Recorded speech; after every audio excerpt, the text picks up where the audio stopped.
to hear from you. Also, as always, on the Odyssey app, you can leave us a voice message. And the Odyssey app, by the way, is where you can hear the show live and the podcast later if there's anything you missed, or you like the segment so much you just have to go back and listen to it again. You can do that. Also, we are streaming live on YouTube and Facebook and Twitter if you want to do it that way. The Twitter account is at Chris Amy KMOX. Time now for the top of the order. The top 3 stories everybody will be talking about. A lot of strange details coming in on a Clayton woman who was abducted, shot, and then killed yesterday. This all happened from Clayton all the way into the city of St. Louis. We are hoping to connect with the city, get some more detail on this story as the day goes on. And the ARPA money St. Louis City received, where did it all go? Well, over 7,000 residents, along with 10 of 14 aldermen, signed a petition asking for a performance audit of all 22 departments Mayor Tashara Jones oversees. And the Blues will take on the San Jose Sharks tonight here in St. Louis. The puck will drop at 7 o'clock. We have Bernie Miklas, who will join the show today. Speaking of the Blues, Matthew DeFranks will visit with us as well. Talk a little bit more about the Winter Classic sweater or jersey, whatever you prefer. That was unveiled yesterday. Also, maybe the potential of a familiar face coming back to the organization. We'll find out more about that. And Major Garrett, of course, at the bottom of this hour will join us. But we started off, Amy, talking about the abduction and the murder of Michelle Hampton. And this started in the Clayton neighborhood yesterday. And it's not like this city is new to violent crime or new to murder, but the details around this are very, very disturbing.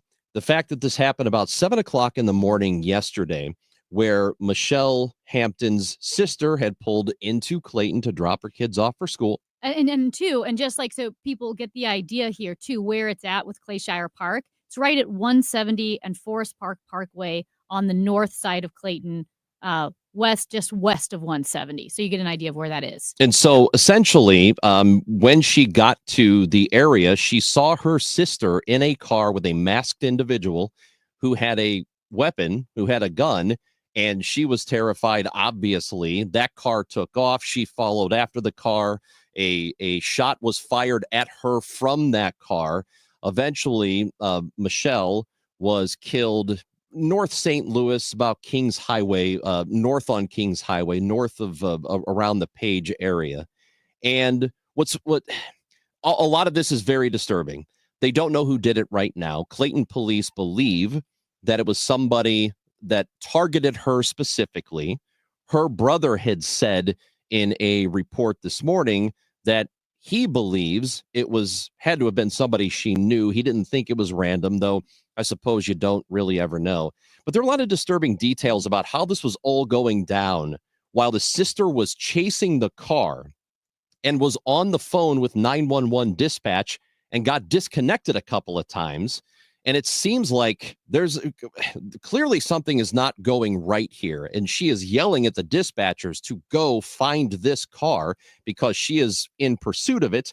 And they're telling her to pull over and go to a police station, which she says, I can't because I'm following the car. I want to make sure that I don't lose sight of the car. So I'm not really sure what happened here, Amy, but as of right now, there are a lot of questions about the police response and the dispatch response to what happened yesterday.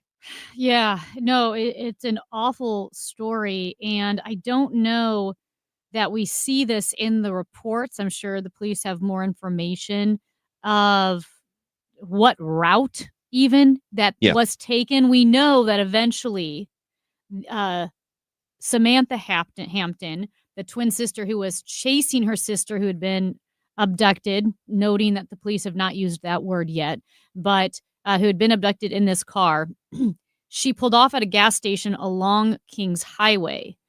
So I don't know exactly the route that was taken in that chase, but a lot of confusing information and details, frustrating details from Samantha Hampton. Even a note that Samantha was tracking her cell phone, her sister's cell phone, with a Life 360 app. A lot of parents have it, like with Yeah. teenagers and college kids, even spouses. You have it. It's a good safety feature. She's tracking her sister on this app and saying her phone is still pinging. What's interesting is the phone was eventually found on the front porch of a house off Euclid, but then no other details are given. So maybe it was thrown out of the car. Right. I'm not really sure. Obviously, an active investigation, so some of the details being released by the police are going to be slim. But yeah, I mean, obviously know where that neighborhood is, and very, yeah, It's north of where I live. I know, and I've driven up Kings Highway that way many of times, so I have a general idea of where this whole thing ended. yeah. But just reading the Post-Dispatch story, and these details are starting to come out, but there's this one part of the story that really sticks out to me, and clearly Michelle Hampton's sister Samantha is distraught, Mhm. but she's also very frustrated with what she believes to be a bad police response, or a response that wasn't good enough. And there's this passage that says, when the officers came to her at the gas station, they argued in front of her about what steps to take. One seemingly took the situation more seriously than the other. She says she heard one officer say the response was lazy. So again, we have reached out to the city. We've reached out to the police department. We hope to get a little bit more detail on this. But if that is the case, that there was a disconnect, she was disconnected from 911 a couple of times, which I don't know how that happens. And maybe there's something about it that I just don't quite understand. But you would think, if you are in an emergency situation like that, right, and you're talking to dispatch and you're saying, listen to me, I am following this car. Yeah. Guy with a gun has my sister. I cannot lose sight of this car. I need you to help me out. The last thing that should happen is they hang up on you. Yeah, I don't know. And we also know that at some point, according to the sister, the county 911 dispatcher connected her with the city 911 dispatcher. I don't know. I feel like that process needs It should to just be be one big smoothed out. service. Yeah, I'm not sure. What? It needs, and I understand they're going to have different connections to the police departments, but I do feel like if that is a disrupted service, we should probably smooth that out with a county and city incident happening, because you do. I mean, the county line's right there. If you are in Forest Park and you're on that west side of Forest Park, and you look at those neighborhoods like Northwood, Southwood, Roseberry, all along Skinker, half of those streets are county and half of them are city. Right. So you're very used to the back and forth right there. I would hope that that's a smoother process than what it appears to have happened here. But like we were talking about earlier, Ranj, I get it. Like the 911, we know that they're not going to say keep chasing the car. I get that, because Well, I'm sure it's policy to tell people pull not over. to do that. Yes. But stay on the phone and saying, okay, we're keeping you on the phone. We're going to talk to this police department. I'm also bringing in a 911 dispatcher from the city. Stay on the phone and pull over. Yes. And even if the sister doesn't pull over, I totally understand a dispatcher being legally obligated to tell her to pull over. Right. But being dropped and having the police officers argue in front of the you sister about what to do. Yeah. It's not, and I know we're going to hear from, hopefully, the police and more details will come out. But this it's very concerning, and yeah, we just need to find out more details too, because I can imagine if you're the sister, it's probably hard to process what's happening and to think clearly. And from her account, it sounds like she was doing a pretty good job thinking clearly. And because what would you do? Wouldn't you chase after I probably your would sister too. or your And mom? yes, I'm sure I would. I don't, just because I know how things like that can go. And even if I felt like her phone was being tracked and we could just find her later, maybe they throw the phone out the window, which they found it on a porch somewhere, Which right? we don't know how it got there. Yeah. Either that or they turn the phone off. Like, there are a million different things that can happen where you completely lose track of where she is or where her phone is. So yeah, I probably would be chasing after the car and say, look, I don't care what you tell me to do. I'm following this car. This is what it looks like. This is where we are right now. Come get me. Yeah, no, and that's not wanting to lose sight, because this is something I always learned growing up, especially as a woman. Women face unique risks and harms in these situations. And basically, if someone ever tries to grab you or pull you into a car, you scream, you fight. You don't care if that person threatens to shoot you or stab you or whatever it may be, because whatever happens right there in public is not going to be as bad as whatever happens if they take you and lock you up in a basement somewhere. Like, it was always fight and yell and scream and stay visible. So if I'm the sister, I'm 100% chasing that car going, I am not going to lose my sister. I don't care what they're telling me. I'm keeping my eye on her. And again, maybe details here, because we're talking about people who are distraught. It's possible that there's misremembering, or that she has some things wrong. Maybe she doesn't, though. Maybe she's right about everything that happened. We're clearly going to narrow it down and figure out what exactly went down here. But as of right now, unless there's something going on we don't know of yet, which is possible, they don't really have any leads on this. They don't know who it is, what the relationship was with the perpetrator and Michelle. We don't know. But they are asking you, St. Louis police are asking you, the homicide detectives, to, if you know anything, to call them directly at 314-444-5371. That's 444-5371. If you want to be anonymous, there is a way that you can get a hold of Crime Stoppers, and that number is 866-371-8477, 866-371-8477. Again, as Amy said, as I have said, we've reached out to the St. Louis Police Department, hoping to find out a little bit more about this, or what went down. But I think it's also possible we won't really have exact details for a while, because this just happened yesterday. That's Amy Markscores. I'm Chris Ranji. You've got KMOX. This Friday night, we're talking about artificial intelligence, its impact on our lives and our society. Listen to our next Odyssey conversation. Artificial Revolution is the future automation. Friday night at 8 p.m. on News Radio 1120, KMOX.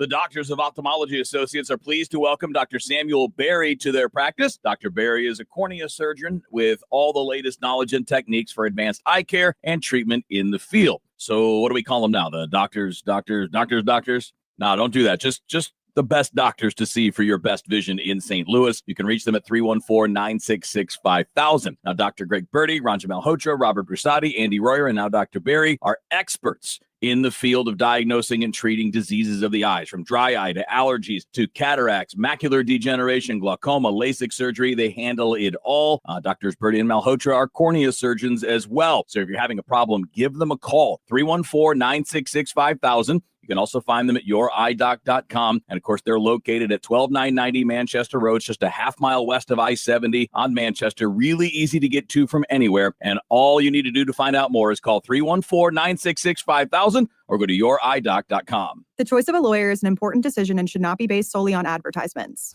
At Onder Law, we deliver big judgments for the little guy. Onder Law takes on the biggest industries and holds them accountable. Call today for a free review at 314 or 618-9-MILLION. Everywhere you look, things are getting more expensive.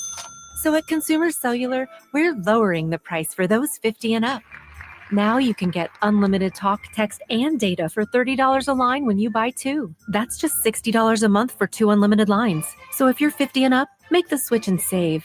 Come on, you've earned this. Call 1-888-FREEDOM. or visit consumercellular.com today. Requires 2 lines of service, age validation, and credit approval, subject to system and area limits, taxes, and other fees apply. Get in zone, AutoZone. Welcome to AutoZone. What are you working on today? My check engine light's on? That could hurt your gas mileage. The AutoZone free Fix Finder service can help find the fix for free. Get in zone. This whole report for free? That's right. Printed and on your phone for free. Get in zone. But what if the fix is too tough? We'll recommend a local shop. Fix Finder, only at AutoZone. Get in zone, AutoZone. Restrictions apply. 'Tis the season for Hardee's handcrafted goodness. Made from scratch buttermilk biscuits pulled fresh from the oven. The return of special traditions like salty sweet candied bacon. And faithful friends like Hardee's Cinnamon Raisin Biscuits gathered near to us and served all day, all season long. From icing drizzled biscuits to savory charbroiled burgers, unwrap the holiday goodness of Hardee's. Find the best deals on the Hardee's app. Items available for a limited time at participating restaurants. Attention veterans and active military. Overhead Door Company of St. Louis is doubling their usual veterans discount on all products and services in November.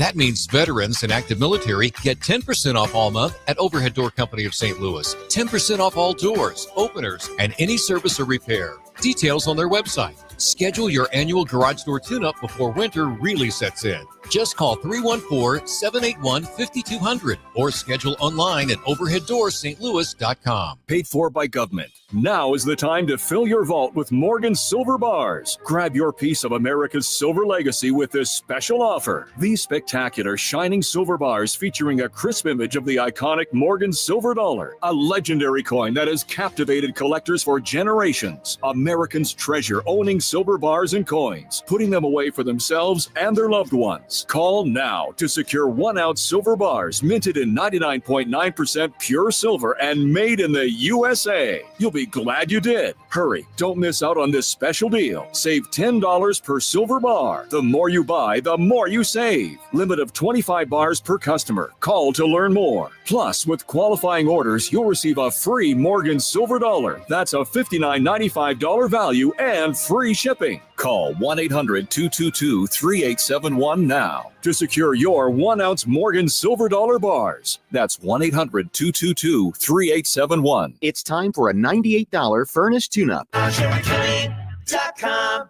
Local insights, breaking news. KMOX, the news station dedicated to St. Louis and the region. Always live on the free Odyssey app.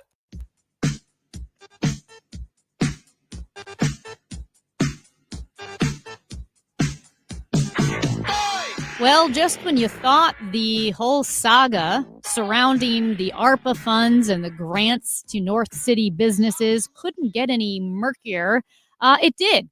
So over 7,000 residents, along with 10 of 14 aldermen in the city of St. Louis, signed a petition asking for a performance audit of the 22 departments that Mayor Tashara Jones oversees. So this audit was led by a 6th-generation St. Louisan and a small business owner. So it is a citizen-led petition requesting the state of Missouri to step in and conduct an audit on the city. Now, remember, there were investigations done. We talked to Mark Maxwell of KSDK, the St. Louis Post-Dispatch as well.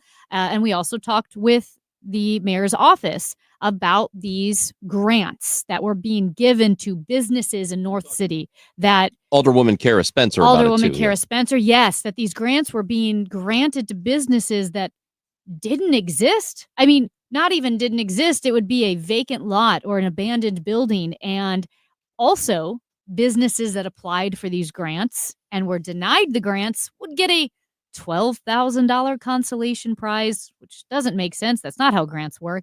And so a lot of people have been concerned about it, but it sounds like, Ranj, the people who live in the city, business owners who have applied for grants and been denied those grants, who've been here for years, are saying, that's it. The transparency portal, it's not enough. Who's looking over this money? This is $500 million. Who is vetting these businesses? We want the state auditor to step in. It just does not seem very clear exactly what is going on, even though we've been told that there's nothing but transparency, and maybe there is, and maybe we're just missing it because we're stupid. But here's, I've said this a number of times. Here's what I want. I want, and first of all, let me make this distinction again, just so people are not confused about what's going on here. The ARPA money we're talking about is the money that has to be allocated. Doesn't have to be spent necessarily, but it has to be dedicated to wherever it's going by the end of this year, or we lose it all back to the federal government. The Rams settlement money is completely different. That's a totally different thing. That's a huge chunk of money that we have some time to figure out what to do with it. Now, you take those two chunks of money and combine them. I have this one request. And I think it's a very simple request that I believe most people would agree with. When it's spent, I just want us to be able to look back and go, that's what we did with it. And it's noticeable and I see it and it moved us in the right direction. But I have this, I'm sorry, but I have this feeling that we're not going to be able to do that 2, 3, 5 years from now. We're going to look back and go, what do we do with all that money? Yeah, it's frustrating. It should be transformative. I'll just give you a quick anecdote, like to scale it down to the people who are being affected by this. Fox 2, our partners over there, spoke with the owner of Locks of Glory. It's a salon on Del Mar.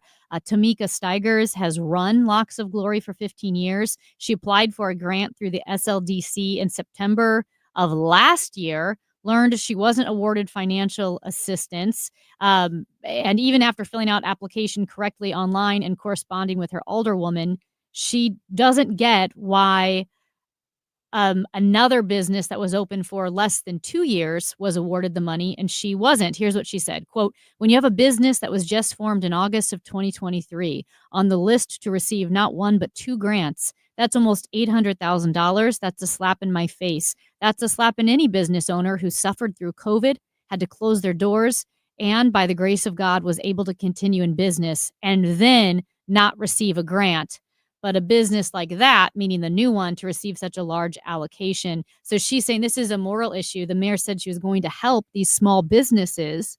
And this is ARPA money. This is from COVID. Right. And this is a business that survived COVID and needs help. Yeah, and for the most part, I think ARPA money around the country did go to places that needed it, but there were some left behind, and there were some that got money that didn't deserve money. And then we know there was some fraud involved, and this is around the country, and those people, a lot of them were caught and punished for doing that. But this is it's a situation, Amy, for me, where I have a really bad feeling, and I want to be wrong about this. And if I am wrong about this in 2 or 3 years, great. I want you to come back and throw it in my face and say, see, Ranji, we were right. We did this. We spent this money and look what we have to show for it. We have this and we have that and we have roads and we have sewers and we have all these things, right?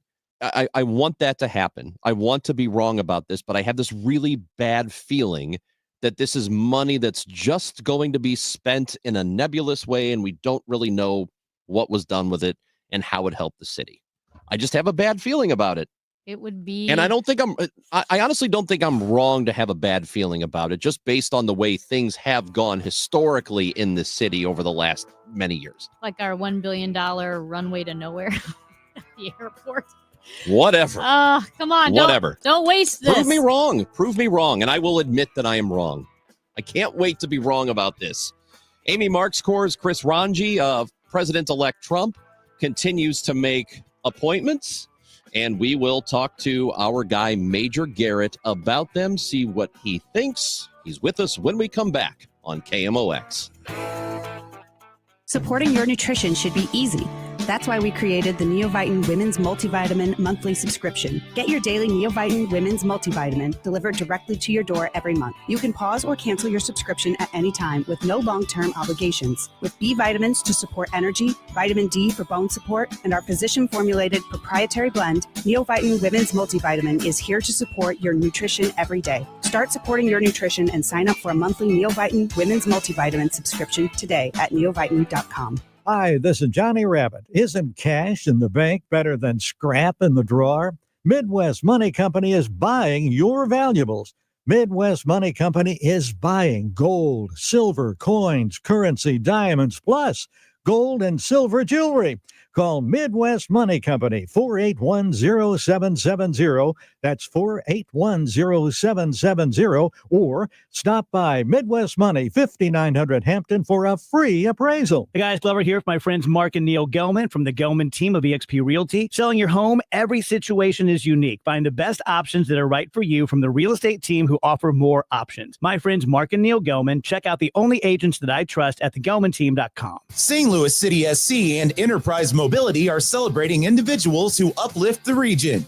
Nominate a deserving person to be the 2025 Enterprise Exceptional Neighbor. Honorees will receive 4 tickets to a St. Louis City SC home match next season, and their work will be featured during the match. Nominations close November 30th. So visit stlcitysc.com/exceptional neighbor to nominate a friend, coworker, or neighbor who is doing incredible work in our community. Broadcasting from the Underlaw Injury Lawyers, GetJim.com studios. KMOX. At 10:30, some wind and 37 downtown at the Arch. U.S. home sales rose 3.4% in October, the first annual gain in more than 3 years. CBS's Kelly O'Grady. Existing home sales came out today, climbing 3.4% in October. Sales advanced actually 2.9% from 1 year ago. And that's actually the first year-over-year increase in more than 3 years. The national median sales price rose 4% from a year earlier to more than $400,000. Road work on 70 going east at Route K. That's got the right lane closed. This afternoon, blustery and clouds will give way to sunshine. Winds up to 40 miles per hour at times. High temperature 46. Tonight, some winds and a low 38. For tomorrow, high temperature 48. Right now, 37 downtown. I'm Michael Calhoun, KMOX News. For the past 3 seasons of Gone South, we've covered one story per season. Now, Gone South is back for a 4th season. But this time, we're doing things a little differently. In Gone South Season 4, we'll be bringing you news stories every week with no end in sight.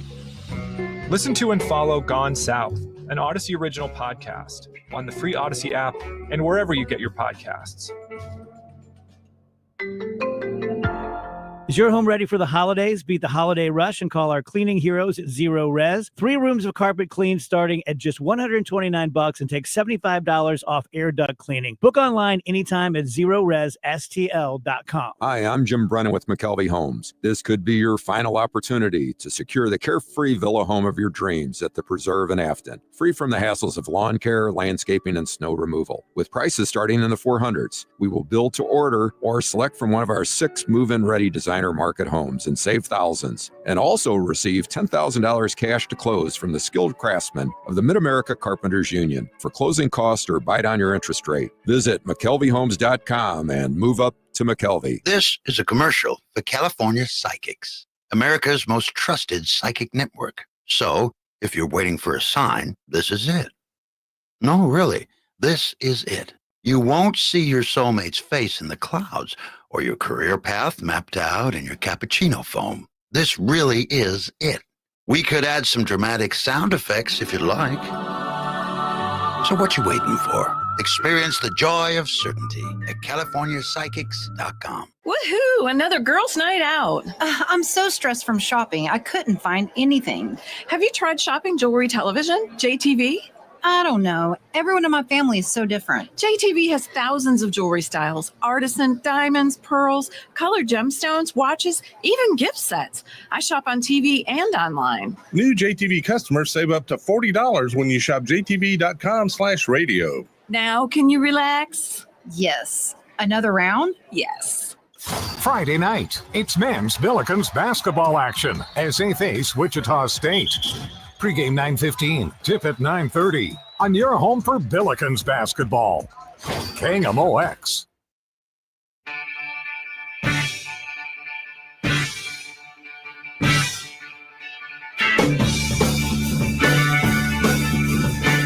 It's Amy Marks, Kors, and Chris Ranji on KMOX. Every Thursday after the 10:30 news, we talk to our guy, the chief Washington correspondent for CBS News. He is the author of The Big Truth, Upholding Democracy in the Age of the Big Lie, and he's got a couple of really good podcasts as well, The Takeout and Agent of Betrayal. It's Major Garrett with us on the Quiver River Electric guest line. Good morning, Major. Good morning. How is everyone? Oh, man, we're doing fantastically. We're good. We're good. We're okay. Okay. Yeah. Okay. All right. That sounded a little overamped. I'm not sure I believe you. Not sure I believe you. Everything will be fine. He's putting on a brave face, Major, and he's trying to act super happy. Yeah. Okay. You and about, well, never mind. Lots of other people. So the appointments continue to roll in, and the most recent, there are a couple of problems, at least with 2 of the potential appointees. Matt Gaetz, who had the ethics investigation against him, and the decision was made not to release that report. And then you have Pete Hegseth, who has been accused in the past of sexual misconduct. So what's the status of these two appointees? Uphill climb. And it's beginning to dawn on President-elect Trump and his Vice President-elect J.D. Vance that though the election results were universally or near universally impressive for Republicans, control of the House maintained, regaining control of the Senate, win the presidency, win the popular vote, not over 50%.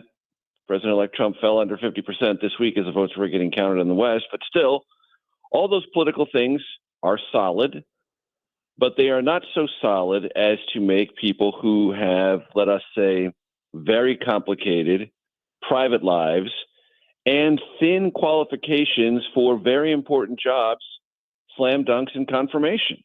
There's resistance. I was up on Capitol Hill this week, and Senate Republicans are not expressing themselves publicly, but privately, they're saying to themselves and to interested reporters like me, the votes aren't there.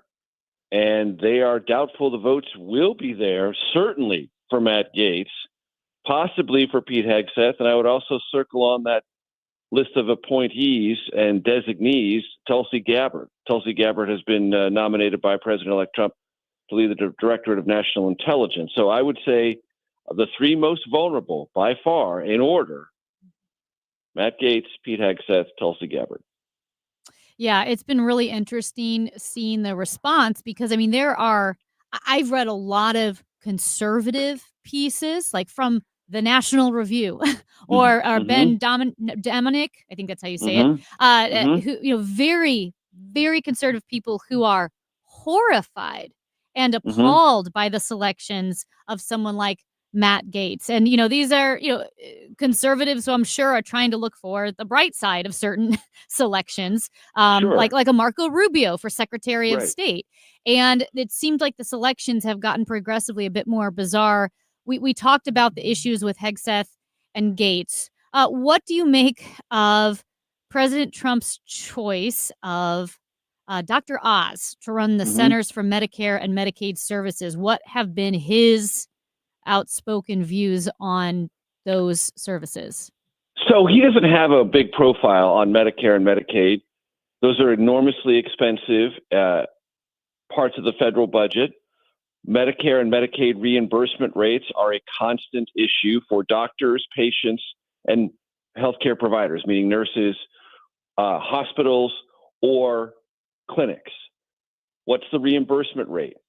Well, this is technical. It's a little in the weeds, but how much doctors are compensated for care under Medicare or Medicaid often determines their level of participation. This is particularly true for Medicaid because the Medicaid reimbursement rates, because the clientele are lower to middle class or in poverty, those reimbursement rates are lower.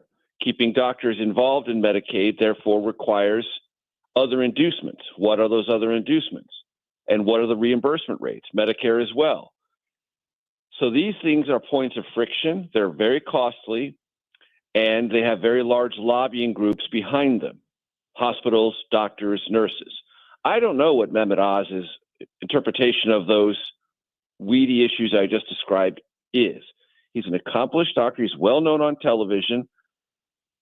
And he's a friend of President-elect Trump. All those things, generally speaking, qualify him. But he does have some issues, not necessarily related to Medicare and Medicaid.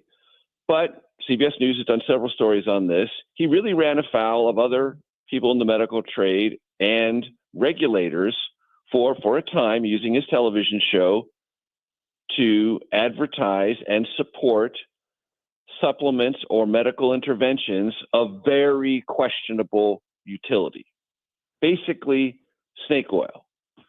And does that qualify you to be the head of this very important part of health and human services related to healthcare for millions and millions of Americans, many of them vulnerable, meaning seniors or lower income or poverty in this country? I don't know, but it's certainly something that President-elect Trump wants to do. And of these nominees, I would say Mehmet Oz probably, by comparison, is more qualified and slightly better qualified than some of the others. And I would say I didn't hear much on Capitol Hill this week about Mehmet Oz. I heard much more about Pete Hegseth, Matt Gaetz, and Tulsi Gabbard. Just looking at this from the outside, it seems like most, if not all of these picks just look good on TV, almost like that's kind of what he's going for here. Is there a similar feeling, or am I out in left field? You're completely accurate. And this has always been true. When I wrote my book, Mr. Trump's Wild Ride, I had a chapter in there called Central Casting. And I said that among the many reasons that Neil Gorsuch was the first Supreme Court nominee nominated by President Trump and placed on the court through the confirmation process was because upon interviewing Neil Gorsuch, after the interview, then President Trump said, central casting. Guy's right out of central casting. He looks like a Supreme Court justice, okay? The idea of how you look, how you present on television, and how you communicate on behalf of the administration is enormously important to President-elect Trump. It's not the only factor, but it is oftentimes a tie-breaking factor. Right now, the two most important factors, how good are you on television, and what is your loyalty track record? Not your underlying qualifications, because if it was underlying qualifications, Matt Gaetz wouldn't have been considered for 5 seconds. Neither would Pete Hegseth. But what do you look like on television? Are you a confident communicator of whatever it is that President-elect Trump and his future administration want communicated? And do you have a proven, long-standing loyalty record to President-elect Trump? Those are the two main factors. Major, what about Linda McMahon being nominated or being named to head up the Department of Education? Yep. And of her background and why that connection would have been made with Donald Trump? This is a consolation prize. Everyone should understand this. This is not what Linda McMahon wanted. Linda McMahon wanted to go back to Commerce Secretary where she was in the first Trump administration. She made that very clear, abundantly clear. She's the co-chair of the Trump presidential transition, so she's in a position to have her voice heard. She also stroked a lot of checks for the president's campaign. She thought she was well positioned. And I would say right after Election Day, the early readings I got was that she was well positioned and very likely to get this. But Trump wants a different and more ferocious and more high visibility economic team across Commerce, Treasury, Office of Management and Budget, and the like. So Linda McMahon got pushed out of that. Given education, why is it a consolation prize? It's not in her bailiwick of expertise. She's very, very lightly experienced in education policy, was on a Connecticut board for a very short period of time. This is not her area of expertise at all. And Trump wants to kill the department. So it's definitely not a great thing to be a cabinet secretary for a department, an agency the president so disdains he wants you to kill it. Now, most people have this idea about the Department of Education as being involved in your local school district. It is not, except in one respect. It sends federal dollars to help low-income students. So if you're not in a low-income school district, it doesn't apply to you, and to special needs students. The federal government has, for decades, used the Department of Education to provide wherewithal for school districts to accommodate the educational needs of special needs students. And it runs the student loan program. That's what the Department of Education does. It doesn't write curriculum. It doesn't tell schools what to teach. It doesn't stock your libraries. That's all handled at the state and local level, and principally at the local level. But Trump wants to kill it. He's going to put Linda McMahon in charge of that, and that effort has been tried by Republicans before. We shall see what tolerance Congress have for this. Congress created it under the Carter administration. Other Republicans have taken a run at it, never been successful. We'll see what happens this time. We know that there has been an attempt, or at least the idea, that he could use recess appointments to get around the Senate to confirm the people he wants. So there's that effort. But there's a word that's been used in the last week called impoundment. And that pertains to spending with Congress, and the idea that President-elect Trump can go around Congress when it comes to spending. And you have Elon Musk and Vivek Ramaswamy, who are part of this Doge committee, that they're going to just start slashing, departments and people from departments or whatever. So does the president, or can he have unilateral control of spending going around Congress? No, he cannot. This was tested during the Nixon administration. When I first started covering budget issues in Washington in the early 90s, I did a lot of reading on this. So it's been a while since I've reread all of the underlying legal opinions on this. But the Nixon administration basically said, okay, Congress appropriates large sums, but the president can decide whether or not, if they're unspent or he agrees with those spending, to spend all those things. He can essentially claw it back. He can impound things. Congress has said, yes, we're going to spend this money, but the president can say, no, I think we can spend it better. I'm not going to do that one thing. That was tested. The court said, no, you can't do that. When Congress appropriates, Congress is the controlling factor, not the presidency. There was also a dispute over the line item veto that a president can exercise line by line, saying this particular thing I don't like, even though Congress has approved. That went to the Supreme Court. That was nullified. So the legal backdrop on this is pretty clear. Now, through executive orders, presidents can shape and direct spending, but I think Vivek Ramaswamy and Elon Musk are going to find themselves massively frustrated on this question of impoundment. They can maybe revisit the court cases, possibly entertain that a more Trumpist Supreme Court might give the president more latitude, but that won't be immediate. It'll take some time to achieve that. But the basic law as it exists now is presidents do not have the kind of reach into federal spending imagined by Elon Musk or Vivek Ramaswamy. Major, who is on the takeout this week? Exit interview, not for President Biden. I don't have that kind of clout, at least not yet. But exit interview of Joe Manchin, who there were times during the Biden administration when lots of legislative things were hanging fire that many in Washington, through sort of clinched jaws, that would be progressive Democrats, or gleeful, wiseacring Republicans, said Joe Manchin might as well be president of the United States because without his vote, Biden can't get anything done. Anyway, he moved out of the Democratic Party recently, became an independent. He's not going to be in the Senate as of January 3rd. So an exit interview with Joe Manchin. You'll always have that kind of clout with us, Major. That's right. We'll do whatever you want. Anything you need, you better ask now. We may have an exit interview coming up soon. We never know. Yeah, you never know, man. It's radio.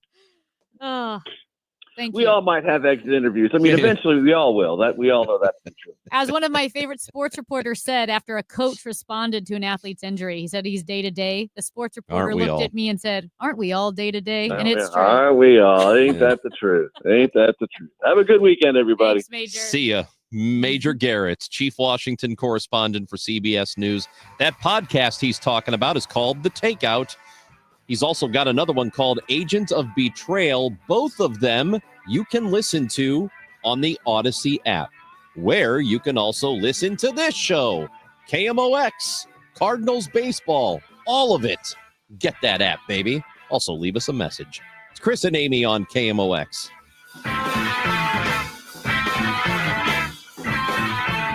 Hey, this is Charlie Brennan with a quick reminder. Schedule that annual eye exam. Routine eye exams not only diagnose vision changes, but can detect systemic diseases like diabetes, hypertension, high cholesterol, thyroid disease, to name just a few. Do what I do. Call Ophthalmology Associates at 314-966-5000. The doctors there, Greg Birdie, Ranj Malhotra, Samuel Berry, Robert Brusati, Andy Royer, will provide you with the area's most comprehensive eye exam. These doctors can also help with dry eye disease, the result of staring at screens, flying in airplanes, or living in a dry environment.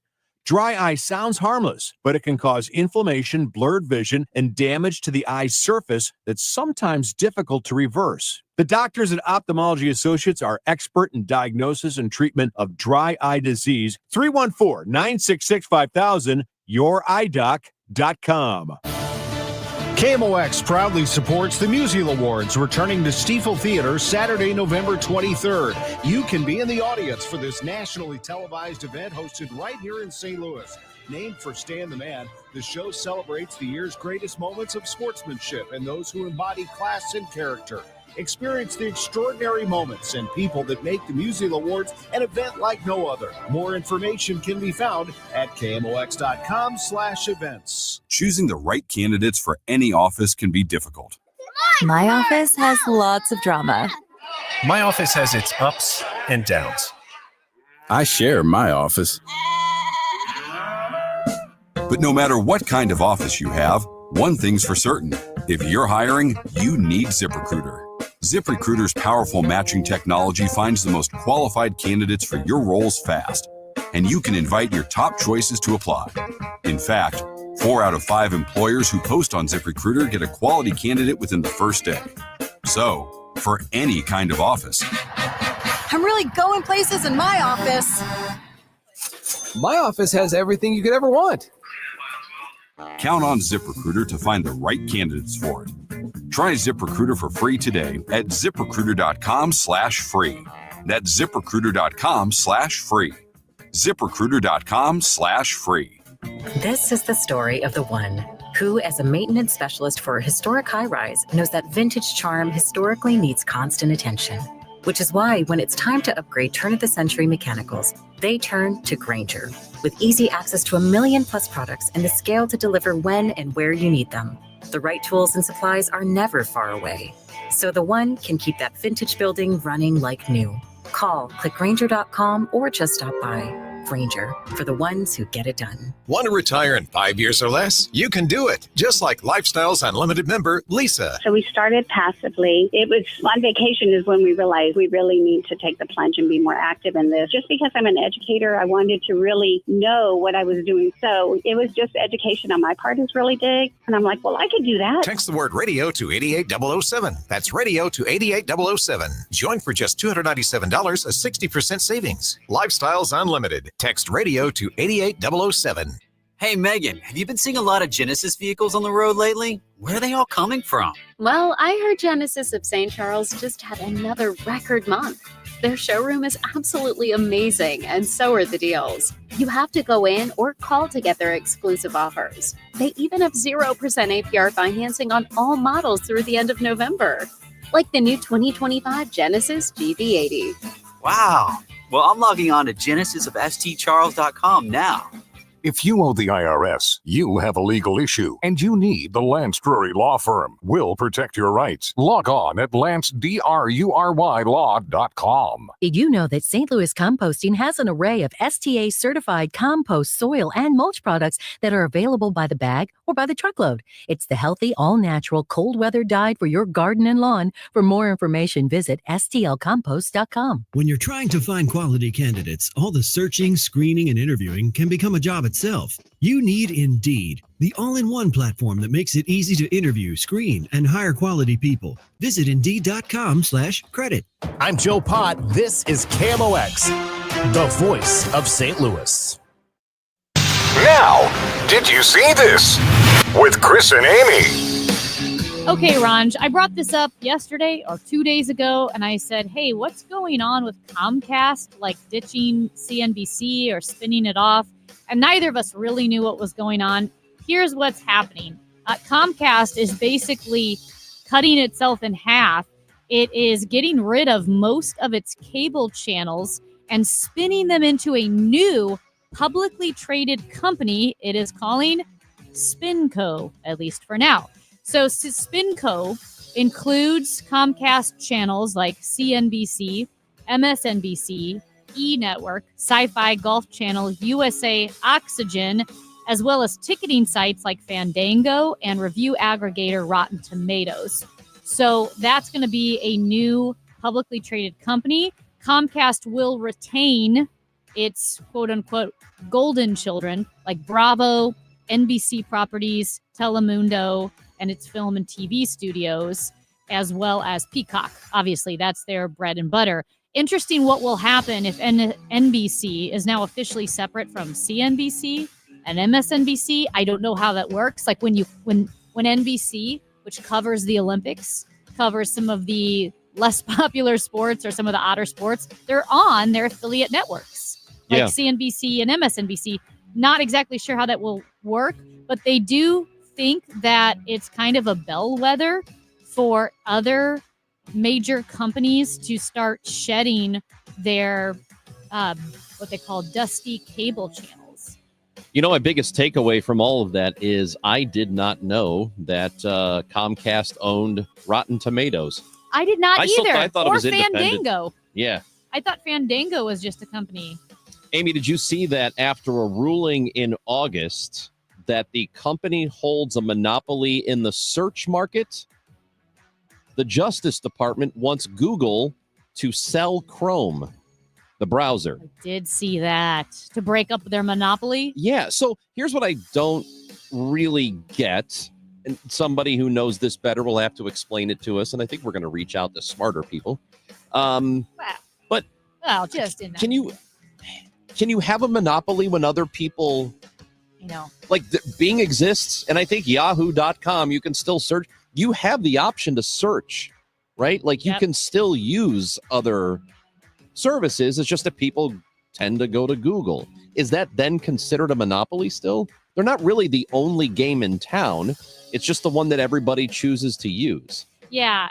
So this is why I don't understand. Because the antitrust enforcers also blocked the merger of JetBlue and Spirit Airlines on antitrust grounds. Yeah. But JetBlue and Spirit Airlines could merge and have little airline children and still not be as big as American and Southwest and Delta. So what exactly lack of competition did the antitrust enforcers, what did they stop? To me, there would have been more competition if JetBlue and Spirit Airlines had merged. Of course, now Spirit's going out of business. So with this one, I don't get it because there's, like you said, Safari and everything else except for Bing. Internet Explorer, which died. It did die, didn't it? Yeah. We still have Firefox, don't we? We have Firefox. And we I have have Safari. I use Yeah. Safari. So I don't know, Ron. Well- We do need to talk. I'm not up on my Just from antitrust. a selfish perspective of ease, Yeah. I'd very much prefer to not have them do that because I Don't do like that. the Google, the Chrome ecosystem. Not a monopoly. I like it. Maybe it is. That's Amy Marks Kors. I'm Chris Ranji. When we come back, well, we're trying to get to the bottom of why a new show that is to be set in St. Louis called DTF St. Louis, it'll be on HBO, why it's not going to be filmed here. We're going to talk to somebody with the with Film in Missouri, Film in Mo, an expert on this, and we'll find out what we can find out on the Chris and Amy show on KMOX. Uma.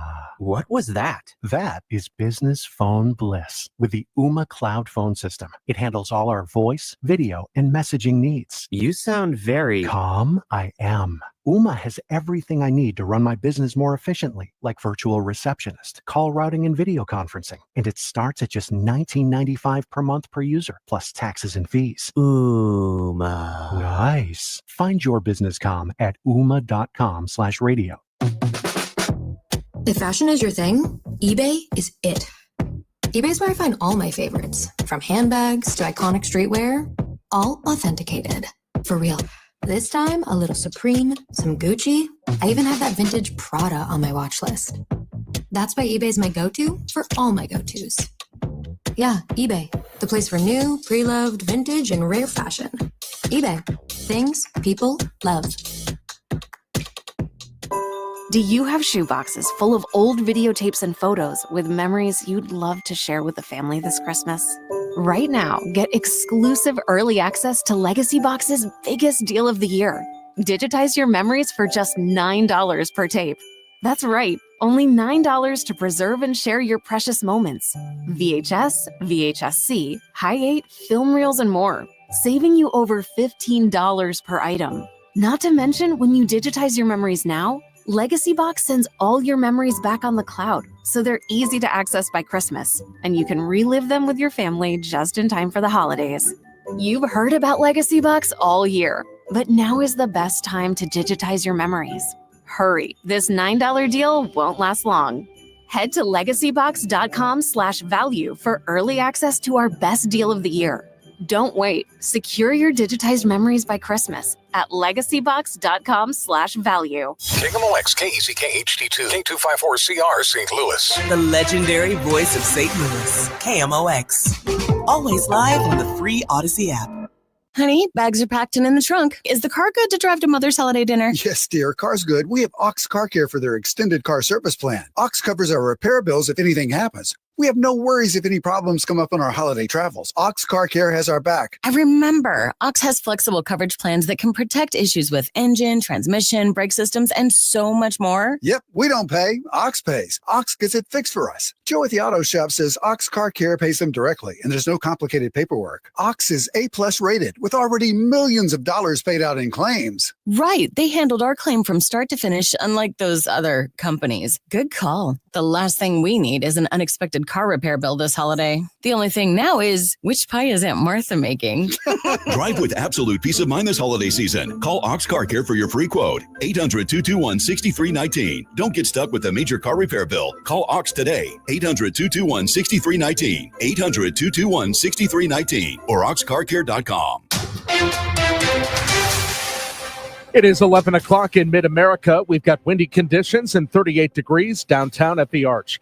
More on Boeing's plans to lay off nearly 700 St. Louis area workers beginning in January. The move will affect 692 employees at its St. Charles, St. Louis, Berkeley, Hazelwood, Kansas City, Kingsville, Maryland Heights, O'Fallon, and St. Anne locations. Boeing is one of the largest employers in the St. Louis region with about 16,700 workers. The company has been dealing with financial problems in a recent worker strike that affects its bottom line, not to mention an incident in January when a door plug from a 737 MAX 9 blew out shortly after takeoff. Anthony Morabith, Missouri Net. Firefighters are sweeping up broken glass as a police vehicle crashed in downtown St. Louis. This is Stuart McMillan. I'm at Shoto and Tucker, the tow truck, just arriving now to get this Volvo out of the road and the police cruiser that T-boned it here at the intersection. I yelled out to some of the firefighters who are working hard in this windy day, very cold, asking them if everybody was okay, and they said yes. As far as the extent of injuries is not known. The ambulance is just pulling away from the scene now, and the Volvo was smashed up pretty good by this police cruiser.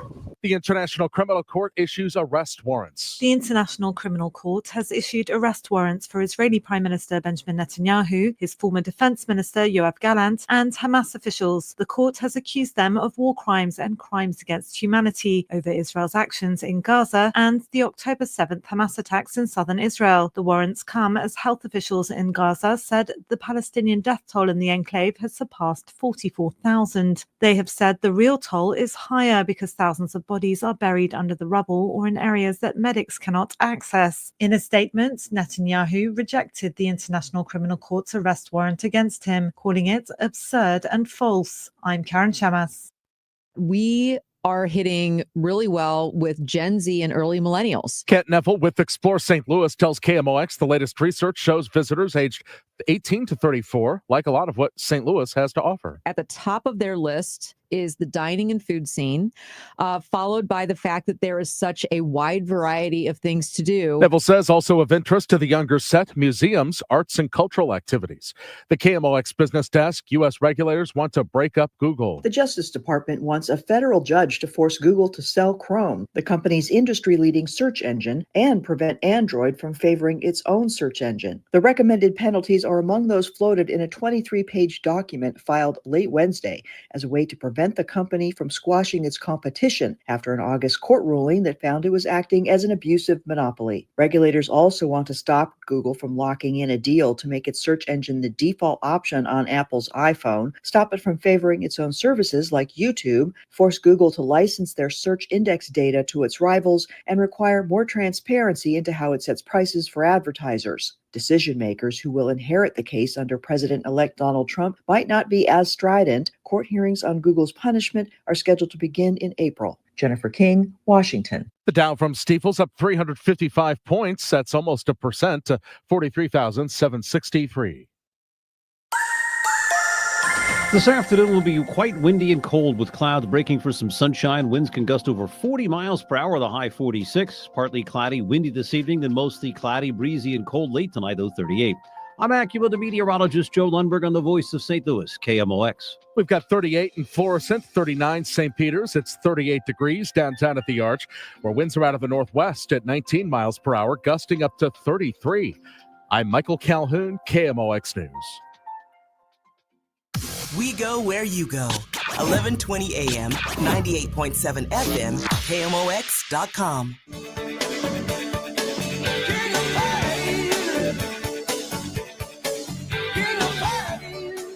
It's Amy Marks, Kors, and Chris Ranji on KMOX. And man, we love television around here.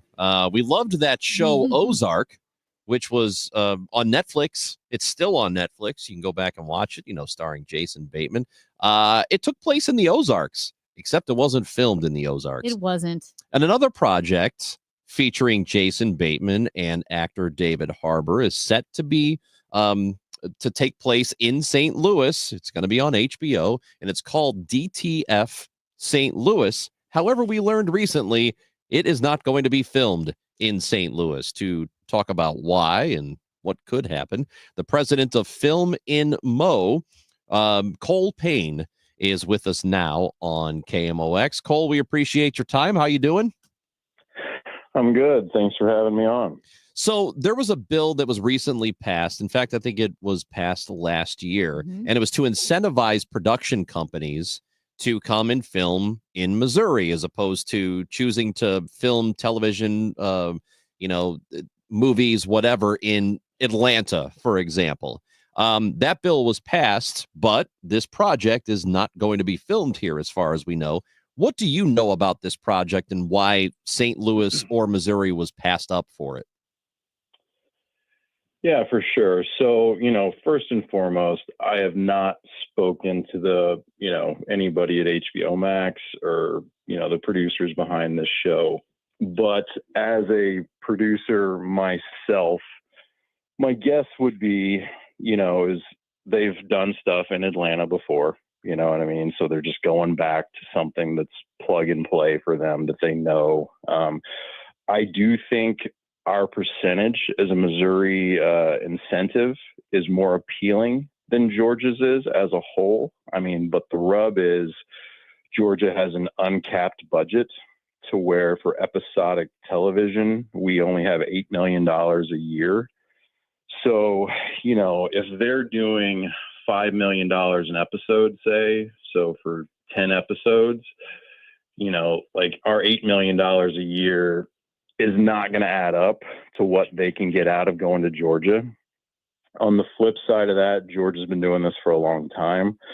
So when you go to Georgia, they've got the infrastructure, they've got the crew, they've got the equipment, everything's there.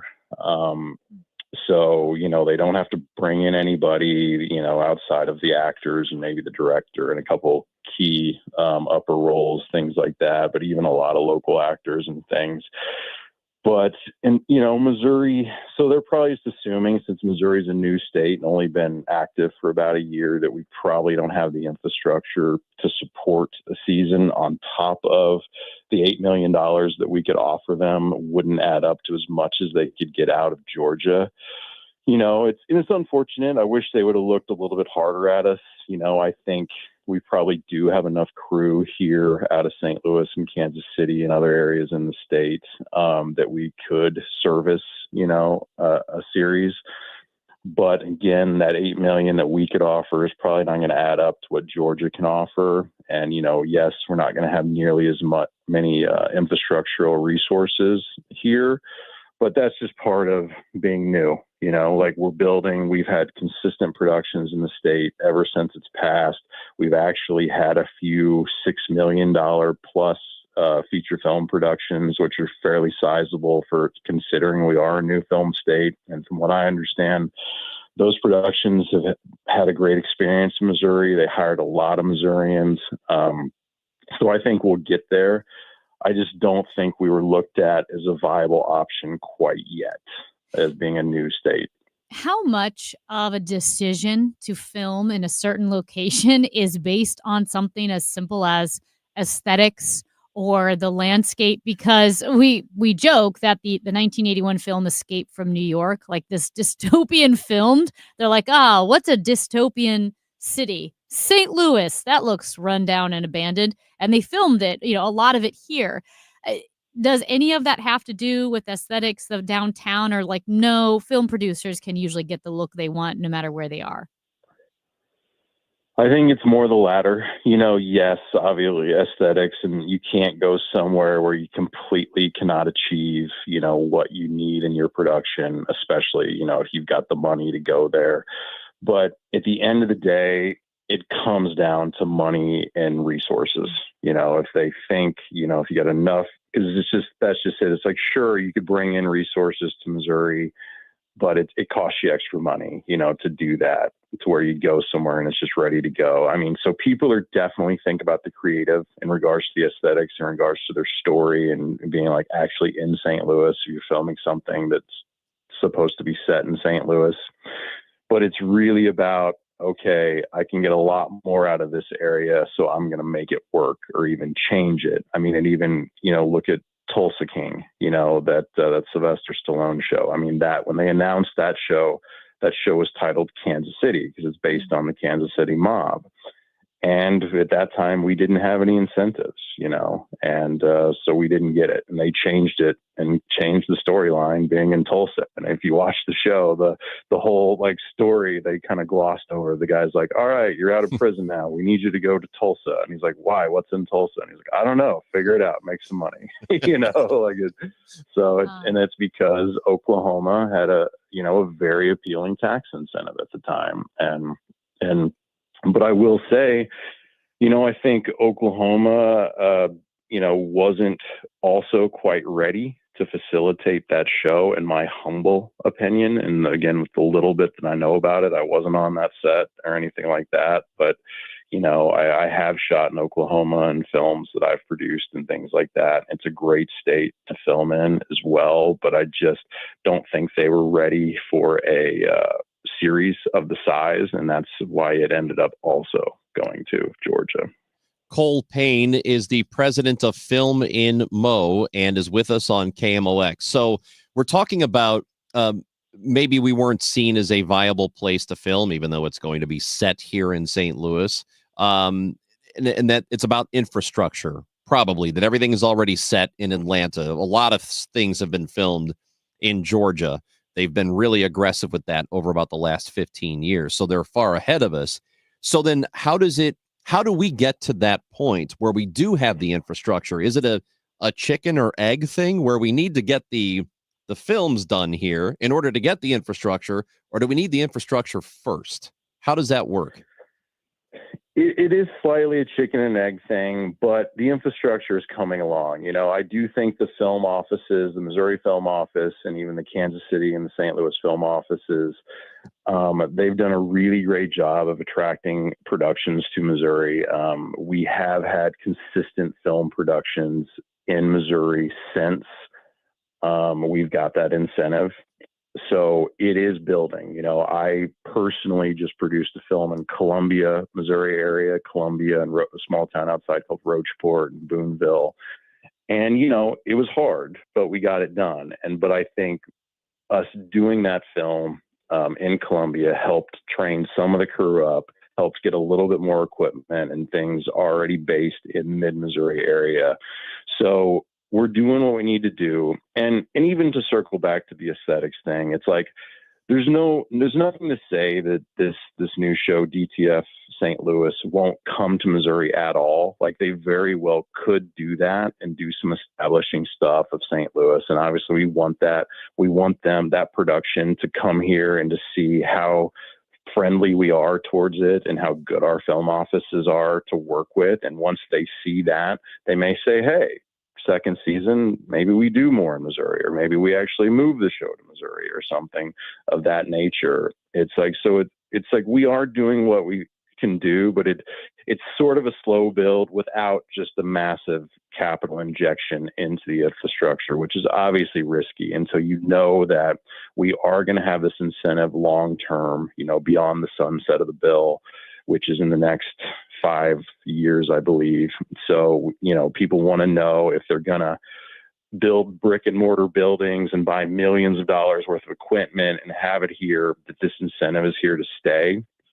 So I think there's some great crew here. I think there's some great stuff here. As I said, I think we're doing what we need to do. I know the film office is actually reaching out to the producers of this show, and they're reaching out to HBO and Max, and they're saying, hey, you know, we are a viable state to film in. Come here and get some of your Missouri stuff.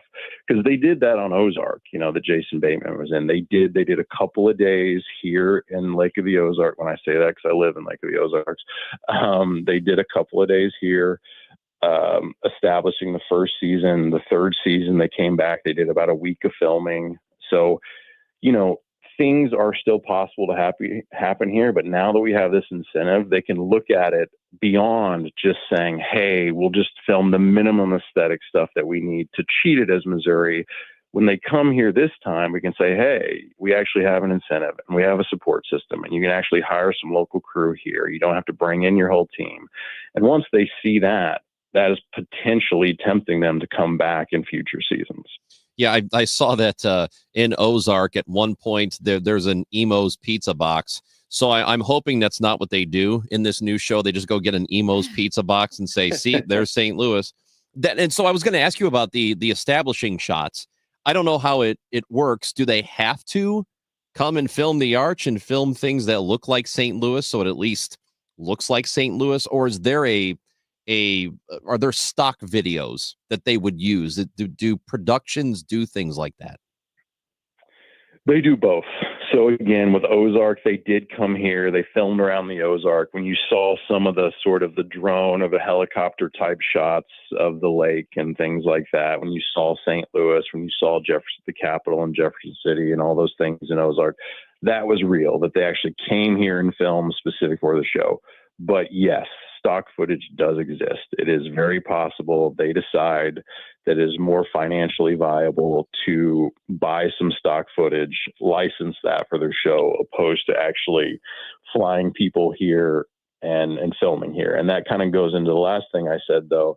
If we can show them that they don't necessarily need to bring out 10, 15, 20 people to shoot a week worth of establishing footage in Missouri, if we can say, hey, bring out your director and your cinematographer, and we can plug in your actors, and we can plug in the rest of the people and support your shoot, that may be a good opportunity for us to get more production, not only from them on this show, but even other shows that aren't even necessarily set in Missouri.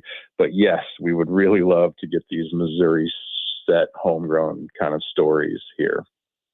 You mentioned, or we talked about the SHOMO bill that was signed last year.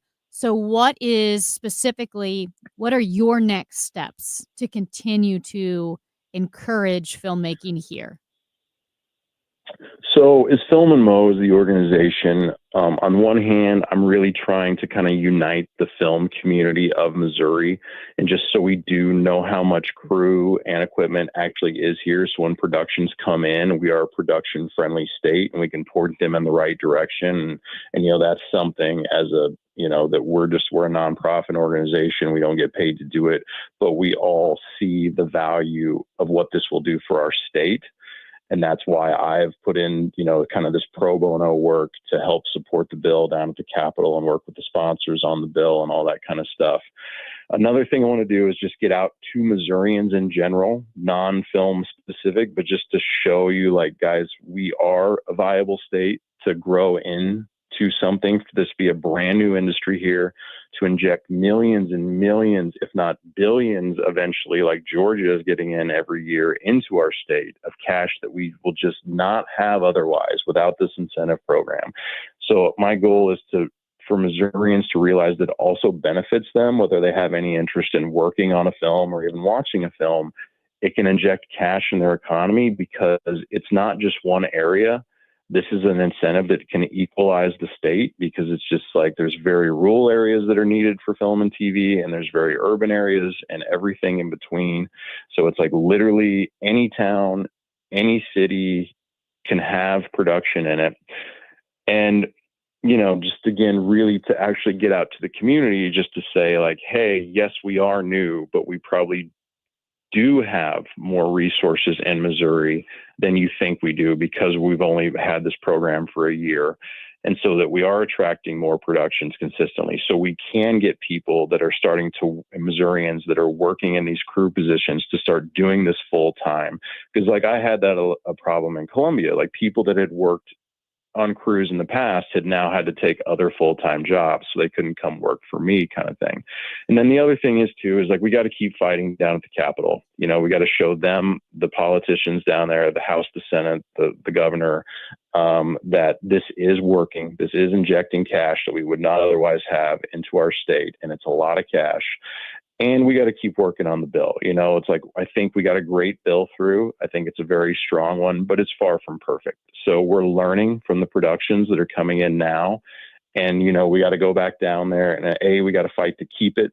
And then we just got to fight to make it better, to make it as friendly for Missouri and the productions at the same time. So it benefits both sides. And we just continue to be a viable option for shows and films. President of Film in Mo, Cole Payne, with us on KMOX. We really do appreciate you taking time to talk with us about this, and looking forward to the show, even though it's not going to be filmed here. And thank you for schooling us on what exactly happened or how it works. Absolutely. I really appreciate you guys having me on. That is Cole Payne with us on KMOX. Amy Marks Kors and Chris Ranji. Hey, Bernie Miklasz, don't forget, he'll be with us after 11:30 right here on KMOX. The Doctors of Ophthalmology Associates are pleased to welcome Dr. Samuel Berry to their practice. Dr. Berry is a cornea surgeon with all the latest knowledge and techniques for advanced eye care and treatment in the field. So what do we call them now? The doctors?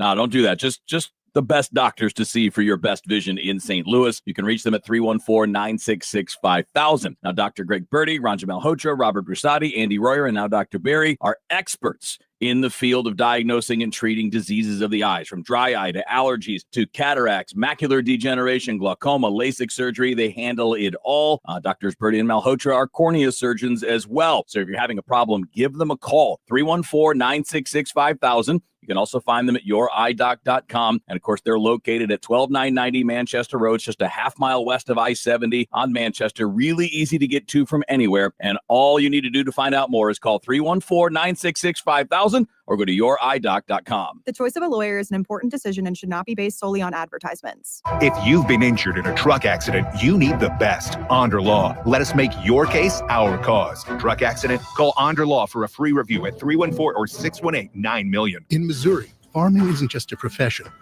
it's a purpose. You can feel it in our 27 million acres of farmland. You can see it in the nearly 41,000 Missourians who work in agriculture. You can hear it at our farmers markets. You can count it in the $93.7 billion it brings our state. And you can taste it at your family's dinner table. A lot of farmers in our state rely on Bayer's tools and inventions because Bayer has a purpose too, to help farmers thrive. Learn more at go.bayer.com/purpose, paid for by Bayer. We all hear the radio ads about the IRS. They tell you to be afraid, to be scared, and they try to frighten you into calling. I'm not here to do that. Tax Relief Advocates is different. TRA is here to tell you that if you owe money to the IRS, whether it's $5,000, $50,000, or $500,000, we have a solution. It doesn't matter if you're sitting in your car, at work, or with your kids. No matter where you are, call now. 800-575-6986. Don't lose hope. TRA can eliminate or reduce what you owe to the IRS. Generous programs are now available that can give you a fresh start. Our passion is taxes and helping individuals fix their IRS problems. We have over 1,000 5-star reviews on Google and an A+ with the Better Business Bureau. You don't need to be afraid of the IRS any longer. End your tax nightmare today by visiting us online at TRA.com or call 800-575-6986. That's 800-575-6986. Tax Relief Advocates. Real solutions for real people. Hey, it's Mark Reardon, and I live in the Fenton area, and I love that I have the largest locally owned sporting goods store right here where I live, Denny Dennis Sporting Goods. Their selection of hunting, fishing, firearms, and ammo is huge. Whether it's for you right now or for the outdoors person on your Christmas shopping list, check out Denny Dennis Sporting Goods in Fenton. Their prices and customer service will not be beat. Denny Dennis, where family traditions begin. I even bought my daughter a fishing rod recently, and memories are made forever. Denny Dennis on Gravois at the Merrimack River, Fenton, Missouri. Choosing the right candidates for any office can be difficult. My office has lots of drama. My office has its ups and downs. I share my office. But no matter what kind of office you have, one thing's for certain. If you're hiring, you need ZipRecruiter. ZipRecruiter's powerful matching technology finds the most qualified candidates for your roles fast, and you can invite your top choices to apply. In fact, 4 out of 5 employers who post on ZipRecruiter get a quality candidate within the first day. So, for any kind of office. I'm really going places in my office. My office has everything you could ever want. Count on ZipRecruiter to find the right candidates for it. Try ZipRecruiter for free today at ZipRecruiter.com/free. That's ZipRecruiter.com/free. ZipRecruiter.com/free. Navigating politics with a balanced perspective, fostering discussions, not arguments. The voice of St. Louis, KMOX.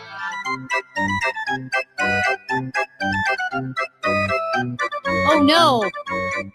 Embezzlement at Oh. the circus. Oh, Okay, That's so not good. the former president of the Circus Flora Board of Directors was indicted yesterday for embezzling more than $120,000. So he was charged in federal court with 6 counts of wire fraud for 3 different scams between December 2022 and September 2023.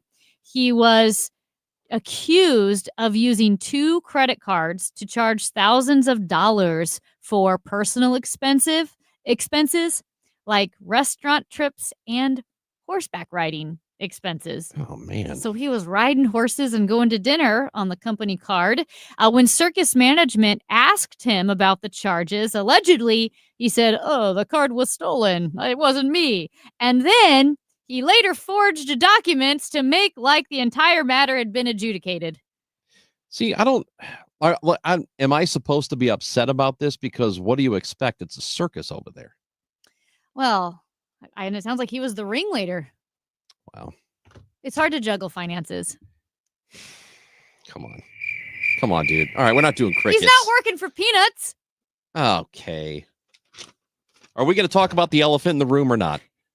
And it's that guy must be a real clown. Well, you just got to stop monkeying around. You got to pay attention. Yeah. Whatever you say, Tiger. Did we exhaust this already?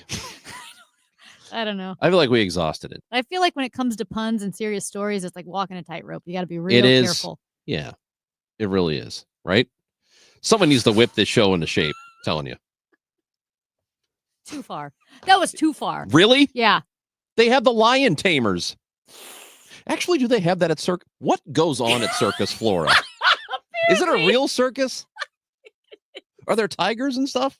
It's a real circus. I don't think they use whips anymore. Do they have the trapeze people? Yes, Okay. I think so. It's a circus. Well, but I know Come on. there was a circus that used to roll into town where I went to college. They didn't have bears. They didn't have tigers and lions and stuff. But they were just people jumping around. Yeah, this was a real circus. That's a real circus? Yeah. That's good. Kind of like working here Kinda. A little bit. with less embezzlement. As far as you know. I know. If I'm embezzling, I am not good at it. Well, you steal snacks from the kiosk out there. I do not steal snacks. You stole. Mm-mm. You stole. I paid, unfortunately. Oh, you paid later? Yeah, I got the snack and it wouldn't take my credit card, so I had to come back after the commercial break because I ran out of time. It was like denied. Bernie Miklasz. He's with us twice a week, and this is one of his days. And he's with us when we come back on KMOX. We all know how important nutrition is to our health, and now is the time to do something about it. With Neovitin Women's Multivitamin, you can give your body sensible doses of vitamins, minerals, and antioxidants to support your daily health. Created by a St. Louis physician, Neovitin Women's Multivitamin is formulated with our proprietary blend for daily support you won't find anywhere else. Best of all, you can get Neovitin Women's Multivitamin delivered right to your door with our convenient monthly subscription. Go to neovitin.com and sign up for a subscription today. Hey, it's Brady Cook, quarterback at Mizzou. I'm all for Macadoodles Garden Prairie. We've got a world-class selection of fine wine, beer, and spirits. We've got a drive-thru, and we've got the friendliest customer service in town. Make sure you stop into Macadoodles before every big game to stock up on bourbon, beer, and seltzer. While you're there, pick up a bottle or two from Macadoodles' world-class wine cellar. Macadoodles is Missouri. Macadoodles is fun. Come visit us on Bryan Road, just north of the Page Extension, St. Charles County. Do you have shoeboxes full of old videotapes and photos with memories you'd love to share with the family this Christmas? Right now, get exclusive early access to Legacy Box's biggest deal of the year. Digitize your memories for just $9 per tape. That's right, only $9 to preserve and share your precious moments. VHS, VHS-C, Hi8, film reels, and more, saving you over $15 per item. Not to mention, when you digitize your memories now, Legacy Box sends all your memories back on the cloud, so they're easy to access by Christmas, and you can relive them with your family just in time for the holidays. You've heard about Legacy Box all year, but now is the best time to digitize your memories. Hurry, this $9 deal won't last long. Head to legacybox.com/value for early access to our best deal of the year. Don't wait. Secure your digitized memories by Christmas at legacybox.com/value. At 11:30, we've got some wind. It is 40 degrees downtown at the Arch. Transportation Secretary Pete Buttigieg at a news conference today on the outlook this year for Thanksgiving holiday travel. We are a week out from Thanksgiving, and TSA is expecting a potentially record-breaking holiday travel season. If recent experience is any guide, these will likely be some of the busiest travel days in U.S. history. Couple of disabled vehicles, 70 going west at Route A on the right shoulder, 270 going east at 367. That's also on the right shoulder. This afternoon, blustery at times, gusting up to 40 miles per hour. High temperature 46. For tonight, more wind this evening, cold, low 38. For tomorrow, some sun, high 48. Right now, wind and 40 downtown at the Arch. I'm Michael Calhoun, KMOX News. Broadcasting from the Underlaw Injury Lawyers, GetJim.com studios. KMOX. Hi, my name is Christina Straight, the owner of Straight Realty, and I'm asking you, what do you want in a realtor? Do you want experience? I've been a broker for over 21 years. Do you want to know how much I've sold? I've sold over $500 million, yes, $1 billion with a B, in sales. Do you want value? I now list properties for only 2%. So, if you're looking for all these things and want the best, then call me 314-441-4444. Why pay more than 2? You can also listen to my podcast on my website, straightrealty.com. Commissions are not regulated and negotiable. Straight Realty is a licensed broker in the state of Missouri. This is Debbie Monterey for the Photo Pros and Stephen Weiss. Many of us know his old company, Creve Core Camera. They closed in 2019, but now have a wonderful new store, the Photo Pros. It's a full-service camera store. They carry Nikon, Olympus, flashes, lots of used equipment, plus they take trades. Their employees will listen to your needs and your budget, and they'll suggest the right equipment for you, and all with no pressure. Just Google the Photo Pros in St. Louis or call 314-567-3456. Have I got a knockout deal for you? Go to STLGunsandHoses.com to get tickets for the biggest party of the year at Enterprise Center the night before Thanksgiving and help the families of our fallen first responders. Be there for the 37th Budweiser Guns and Hoses presented by Stiefel. Join us for an unforgettable night of boxing, MMA, and entertainment, including country legend George Strait's musical tribute to first responders. Come join the party Thanksgiving Eve. If it's happening in sports, Bernie Nicholas talks about it. Monday and Friday on The Dave Glover Show on KMOX. A little bit of breaking news as we bring in Bernie Nicholas here in just a few seconds. But we were talking to Major Garrett earlier about President-elect Trump's nominations, and one of them says he is withdrawing his name. Matt Gaetz says he is not going to seek the Attorney General nomination any longer. So that is some breaking news here in the last few moments. Wanted to pass along to you, and we'll keep you posted on anything else that happens. But it is time now to go to the Quiver River Electric guest line as we bring in our guy, Bernie Nicholas, who joins us every Tuesday and Thursday after the 11:30 news. And he is brought to you by Saliga Heating and Cooling, an American Standard heating and air conditioning dealer. Bernie Nicholas, what's going on this Thursday? Just, getting closer to the weekend. So I'm going full throttle. Always great stuff to talk about and write about. So what gets you going here is we get close to a weekend. There's football, college football, NFL, going to be some Blues games as well. So what really gets you going? Well, I mean, it was good to see Ryan Helsley get some down ballot Cy Young votes. I thought that was outstanding. I think that the Blues coaching situation certainly got interesting with Jim Montgomery being fired by the Boston Bruins, and whether we think it's fair or unfair or whatever, it's not really relevant because people are in the media and fans are going to be talking about Jim Montgomery becoming the Blues coach, and whether that's fair or not, it just put that to the side because that's not going to stop people from talking about it and speculating. So it's going to be an interesting situation to see how the Blues handle this and how Drew Bannister and the players handle this, because Jim Montgomery obviously would be an attractive coach if the Blues are looking for one. Bernie, I was laughing just at a classic Jordan Bennington moment that has to do with Jim Montgomery. This came in the Dallas Stars series. So the Western Conference semifinals, this was after game 4 when Jim Montgomery was pretty upset and he talked to the press and said he lost his cool. And Jordan Bennington was asked about this, in a media scrum. And I forgot who it was, which reporter said, hey, Benner, Montgomery said he lost his cool after the game. What do you think of that? And he goes, who's Montgomery? He didn't. And they're like, that's the coach of the Dallas Stars, the team you're playing. He goes, oh, I don't know. It doesn't matter. But it was just classic Jordan Bennington. Because he had to have fun. He's a rascal, basically. Yeah. And that's one of the things that makes him endearing. Yeah, it's pretty. I remember that now that you bring that up. So is there a world in which, okay, let's say hypothetically they do bring back Montgomery. Is it possible that they would bring him back as an assistant to Drew Bannister or no? No, that they already have a vastly experienced assistant coach on the bench in Claude Julien, and so that component's already taken care of. Kind of an old head that can advise the young head coach. So no, I don't think. Look, listen, Montgomery's going to have offers from NHL teams. I don't know. All you can go by is what the Athletic and ESPN and some of the large sports media conglomerates up in Canada say. It could be the Detroit Red Wings, Nashville Predators, Pittsburgh Penguins.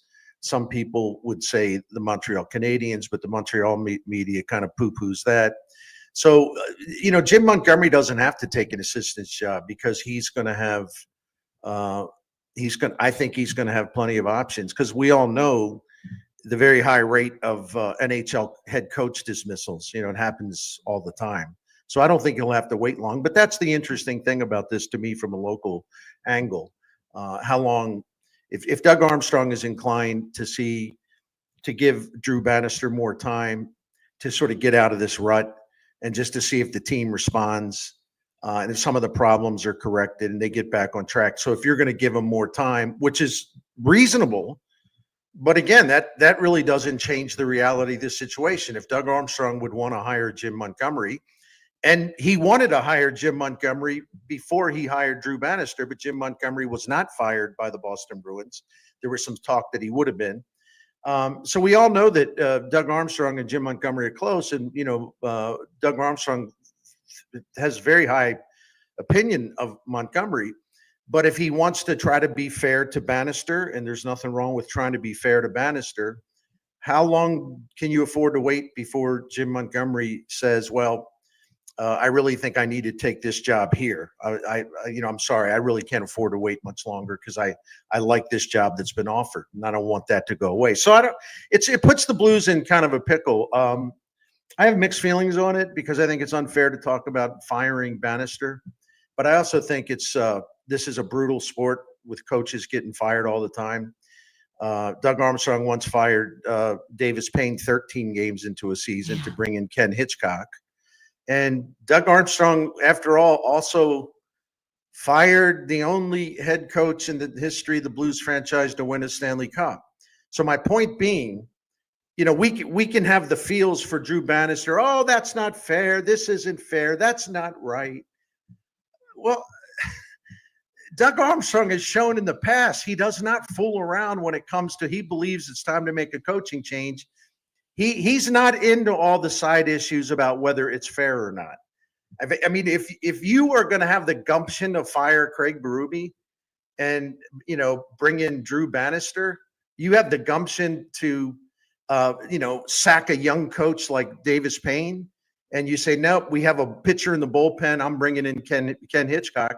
If you've done that in the past, then replacing Bannister with Jim Montgomery is hardly anything unusual or untoward or unfair. That's life in the NHL.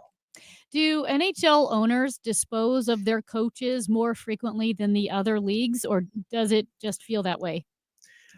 I don't know how to quantify it, but it seems to me it's pretty obvious that the NHL is sort of has the number one ranking when it comes to coaches being disposable items. I mean, it's just all the time. Even Jim Montgomery getting fired in Boston is unusual. I mean, 2 years ago they were 65-12-5, and he's got as an NHL head coach, he's got a 660 points percentage. And the same general manager that this shows you how fickle it is in the NHL with coaches and the way they're scapegoated. Don Sweeney, the general manager of the Bruins, told the media yesterday that earlier this year he offered Montgomery a contract extension. Well, you thought so much of him, you wanted to extend his contract. You thought so highly of him. I don't know why it didn't work out, but they never agreed to the deal. Maybe has a reason why he was fired. But if you thought so highly of him that you offered him a contract extension, so why would you fire him this early in the season? I mean, did he suddenly become a terrible coach? It's just ridiculous. Bernie Miklasz is with us on KMOX, and switching over to college basketball, pretty good one. It ended up, Alabama had a comfortable win by the end, but that Illinois-Alabama game last night, that's look, man, the Fighting Illini, they're not bad. I mean, there's a lot of the work they have to do because there's so much personnel and there's still a lot of experience on the team. But I think even though they lost that game last night, it was a really good sign the way they competed against a top Alabama team, and the fact that it was such an entertaining game, which shows me that Illinois basketball is going to be very entertaining this winter. So I didn't watch the game, I must confess, but I read about it. And my friend Will Leach was all excited about it. Of course. So, yeah. So I was pretty pleased by how the Fighting Illini showed up in that one. I think it bodes well for their season. Good indicator. Yeah, Bernie. We're sitting here and going to baseball now for a moment, and I know we've talked about this a little bit. What the Cardinals end up doing with guys like Nolan Arenado, who may have indicated he wants to be somewhere else. How likely is this offseason goes on and we get past the awards part of the offseason and start to approach the winter meetings here? Do you see it more and more likely somebody like him is moved? I think it'd be best for everybody concerned. And I know that as Derek Gould reported, Nolan Arenado hasn't specifically requested a trade, but the Cardinals and John Mozeliak have clearly let him know that they are going to be talking to some teams. And if there's anything attractive, they'll get back to Arenado. And from all the reporting, Arenado didn't exactly say, no, don't do that. I want to stay. I mean, Nolan Arenado will be 34 years old in the spring. And he has had 2 down seasons in a row, and the kind of window is closing on his career. I'm not saying he's washed up. I'm not saying he's toast. I'm just saying the arrow is pointing down about how many good years he has left. And he wants to play in the postseason. He wants a chance to win a pennant or a World Series. And that window really isn't open at this point in St. Louis. It won't be for a little while.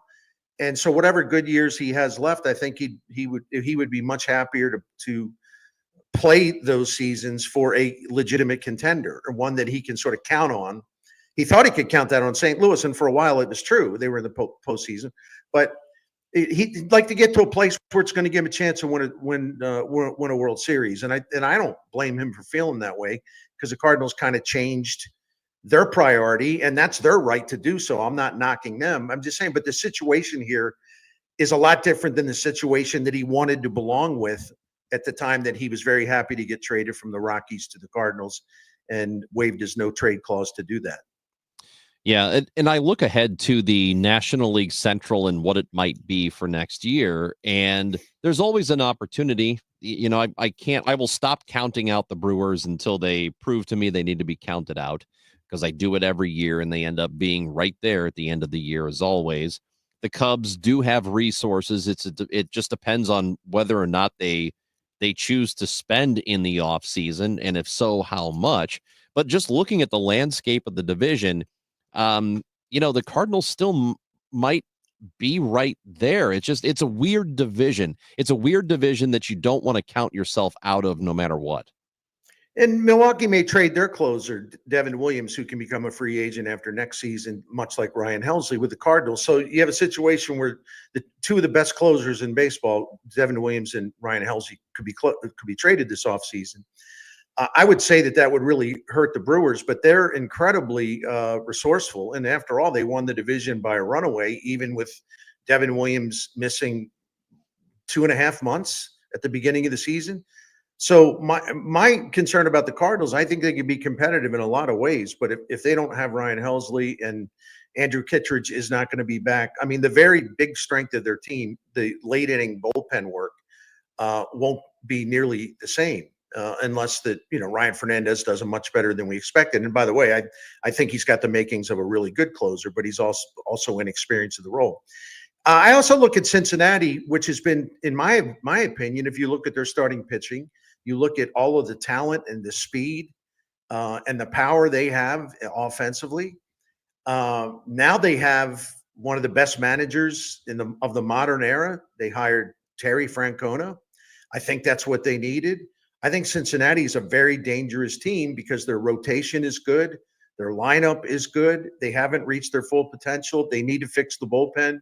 When you bring in Francona, you are a contender. I mean, you were already up there in terms of like a threat in the NL Central, because Terry Francona won a lot of games in Cleveland and got into the playoffs a lot of times with low-funded payroll teams, where you say, well, how are they going to get through this? And he always found a way. So nobody should sleep on the Reds. If they still had David Bell as the manager, well, yeah, because he's shown he just can't get the horse running right. But Terry Francona takes it up another level. So I think that's going to be dangerous for the Brewers and the Cubs and the Cardinals. With the Cubs, I think they're going to try to make one large free agent bid. I'm not sure where they're going to go with it, but they're going to try to spend some money. But reading the people that cover the Cubs for the Athletic, and they have 2 beat writers, they do a great job. The strategy there seems to be, okay, the Cardinals built a fabulous farm system. They've got prospects all over the place. They are now willing to move some of those prospects to get help to make them much stronger in 2025. So that's the benefit of having a strong farm system, and something that the Cardinals want to get back to with bringing Chaim Bloom in. All right, Bernie, we will talk to you on Tuesday. Enjoy the sports weekend and tell us about our friends at Saliga as we say goodbye. I am delighted as always to do that. Saliga Heating and Cooling is an independent American Standard heating and air conditioning dealer. I love them for a lot of reasons, because they've taken good care of us for the last 15, 16 years. Whenever we've had an emergency or a problem, Saliga comes to the rescue. We can trust them 100%. They're knowledgeable, they're professional. When they're in your home, they're classy. In our experience, they will find cheaper solutions that can fix your problem rather than to try to sell you the most expensive solution. That's why their integrity is something that should not be overlooked, because that's a big deal in any kind of business. And the Saliga family has owned this family business continuously since 1927. So the continuity is there, the reputation is there, the track record is there, and I think all of this works in Saliga Heating's Cooling's favor if you're trying to figure out who to call. Quite an impressive track record here. They also have that new American Standard equipment. They have a maintenance program called the Priority Club that helps. We're members of that. You can get more details online. They also have financing options available, subject to credit approval. You can go online and find out more about that. They have free quotes. Just call or contact them online. They do all kinds of services other than heating and cooling. The best way to do this, you can get the phone number this way as well. You go to SaligaHeatingandCooling.com, SaligaHeatingandCooling.com, and you can see all the services and all the programs they have available to you. Thank you.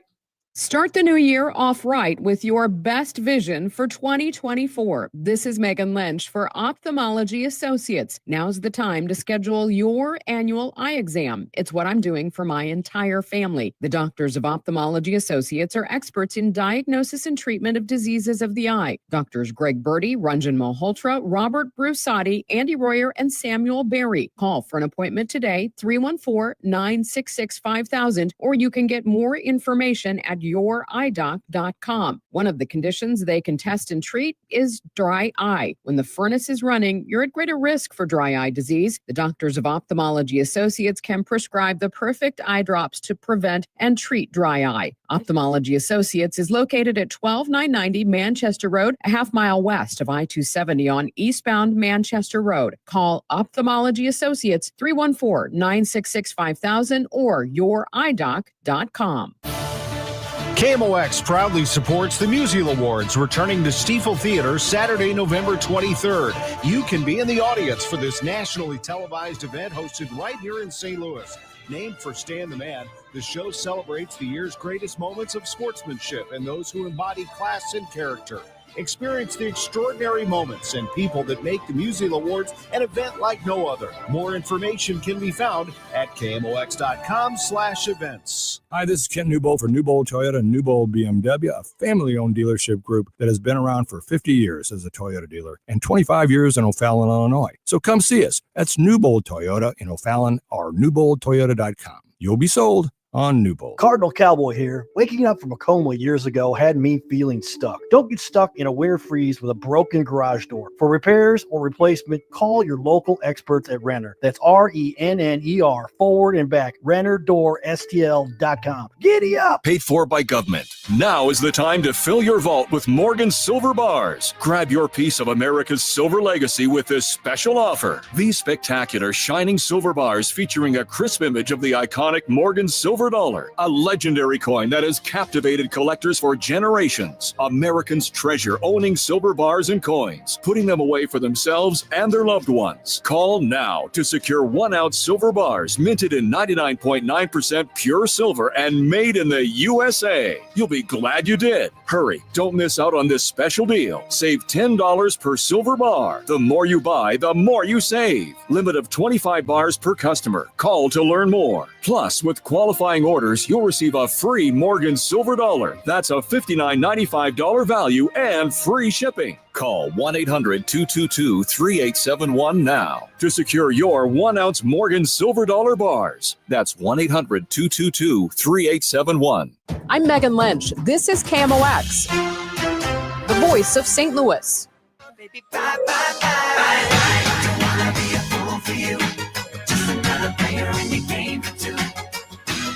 Yeah, just a few moments ago, within the half hour, we learned that Matt Gaetz, who was President-elect Trump's pick to be the Attorney General, has withdrawn his name from that. And he does tweet today, "I had excellent meetings with senators yesterday. I appreciate their thoughtful feedback and the incredible support of so many. While the momentum was strong, it is clear that my confirmation was unfairly becoming a distraction to the critical work of the Trump-Vance transition." So, and he it's a little bit longer tweet from there, but he is saying that he is out. He's not going to be part of this. And we know there was an ethics investigation into him, that there were a lot of people in Congress that wanted that report released. There was an effort to keep that from being released. It was not released, but we do have reporting on what may have happened with Matt Gaetz in the past. Yeah, and this is an exclusive from CNN. The stories by Paula Reed and Sarah Ferris reporting on this story. And the woman who said that she had sex with Matt Gaetz, then Representative Matt Gaetz, when she was only 17 years old. According to sources familiar with her testimony, said that this woman said she actually had 2 sexual encounters with him at one party in 2017. The woman, who was 17 years old at the time, testified that the second sexual encounter, which had not been previously reported, also included another adult woman, and that both sexual encounters in a civil disposition as part of a related lawsuit. So those are also in a civil disposition. CNN asked Matt Gaetz for a comment on this new development, and he just announced he was backing out as President-elect Donald Trump's Attorney General nominee. Yeah, so I'm assuming that ethics investigation, whatever it turned up, was probably not very good. And it doesn't seem like he is entirely popular with people in Congress. And I'm not just talking about the other side of the aisle, but he's got a lot of members of his own party that do not like him. Yeah, that's what I brought up with Major. I read a lot of conservative, not just conservative Congress people, senators and representatives, but political pundits and podcasts, whether it's the National Review, someone from the Federalist. Pretty conservative publications here. And they were pretty horrified by this selection and said that the Republicans in the Senate, the Republicans in the House were horrified by this selection. Either Donald Trump really wanted Matt Gaetz to be Attorney General and was part of that TV cast he's assembling, or it was a loyalty test. The thing is, Matt Gaetz now, of his own volition, pulling his name out of the running for AG, now those senators don't have to vote. And what could happen is, one, those senators don't right now have to go on the record for opposing one of Trump's nominees. But two, it also frees up another vote for them to say no, right? Let's say they only were going to allow themselves 2 no votes. Right. Well, this frees one up now. Now they don't have to die on this hill. Right. And now it'll be interesting to see what happens now that Gaetz has pulled out of this. What happens with him, if Trump has other ideas in mind for him, if he's going to be an advisor to the administration or whatever. And also what happens with Pete Hegseth, because he, as the potential defense secretary, he's got sexual allegations against him as well, sexual assault allegations. So these are not great picks. They got too much baggage, too much following them around. I wish we could stay away from the people with sexual assault allegations. There are so many other people There's that a lot you could of go other with. people you could go with. Qualified, talented people you could go with. You don't have to pick people like this. Amy Marks Kors, Chris Ranji, final hour of the show coming up on KMOX. Walk into the store, let's see what I'll get today. Caramel cheese and butter, or maybe birthday cake, ranch or sour cream, or maybe chili cheese. White cheddar, buffalo, watermelon, Oreo, is just so much to see. Jingle bells, Christmas on the way. Have no fear, the perfect gift is a hooray. What does Del Walmsley, CEO and founder of Lifestyles Unlimited, think you need to succeed in this market? It's time to buy, and so you better get prepared, you better get educated, you better get your money right. You need to get involved because you're going to need the financing. You're going to need the vendors that we have available to us. You're just going to need the interaction with people. You need to immerse yourself into real estate. Start your real estate immersion with a free workshop live online at lifestylesunlimitedworkshop.com. You can live out your MasterChef dreams when you find a professional on Angie to tackle your dream kitchen remodel. Connect with skilled professionals to get all your home projects done well, inside to outside, repairs to renovations. Get started on the Angie app or visit Angie.com today. You can do this when you Angie that. We know you're uncertain about psychics. Is this fortune teller you found on a forum legit? Your one true love is... Me! That's why California Psychics reject 98% of the psychics who apply to work with us. We guarantee if your reading isn't life-changing, it's free. New customers receive 20 minutes for just $20. So experience the joy of certainty at CaliforniaPsychics.com. KMOX, KEZK HD2, K254CR, St. Louis. The home of the Cardinals, KMOX. Always live on the free Odyssey app. Running a small business takes endurance, determination, and the right support to reach your goals. And MasterCard is here to help fuel that journey in a fast-paced digital world. With innovative tools and resources, we're here to guide businesses every step of the way digitally. Because when small business wins, everyone wins. Let's power up our communities one small business and one step at a time. Keeping the community running strong, priceless. Hey, Megan, have you been seeing a lot of Genesis vehicles on the road lately? Where are they all coming from? Well, I heard Genesis of St. Charles just had another record month.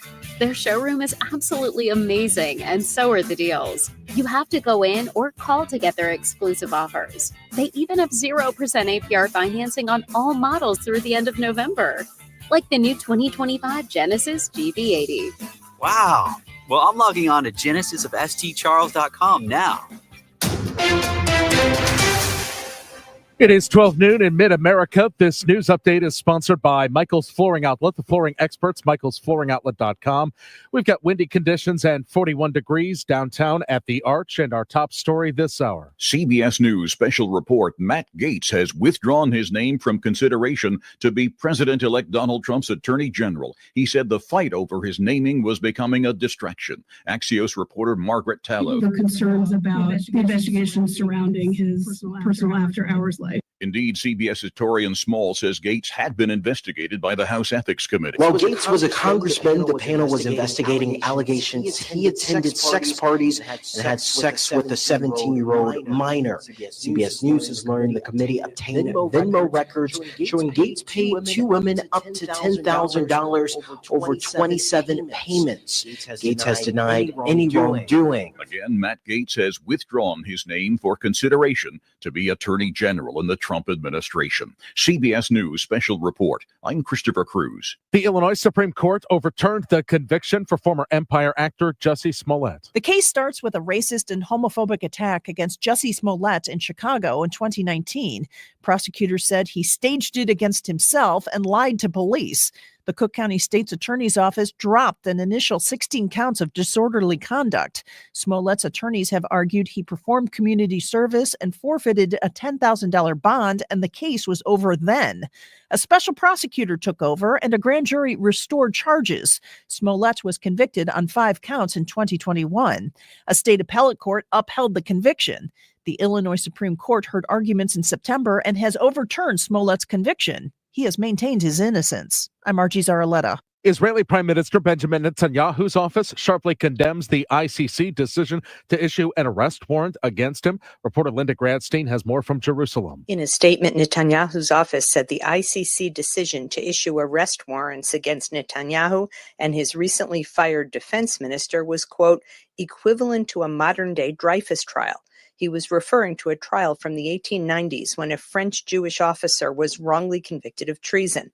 Netanyahu's office said he will not surrender to pressure or withdraw until all of the goals of the war against Hamas are achieved. Boeing is cutting another 700 employees in the St. Louis area, according to layoff notices filed with the state. The company has informed the Missouri Department of Higher Education and Workforce Development about the decision. The move will affect 692 employees at its St. Charles, St. Louis, Berkeley, Hazelwood, Kansas City, Kingsville, Maryland Heights, O'Fallon, and St. Anne locations. Boeing is one of the largest employers in the St. Louis region with about 16,700 workers. The company has been dealing with financial problems and a recent worker strike that affects its bottom line. Bumping rights also will not exist in this latest round of layoffs. It's a practice where senior workers who will be laid off use seniority to replace less experienced workers. This news follows an incident this past January when a door plug from a Boeing 737 MAX 9 blew out shortly after takeoff from Portland International Airport, causing uncontrolled decompression.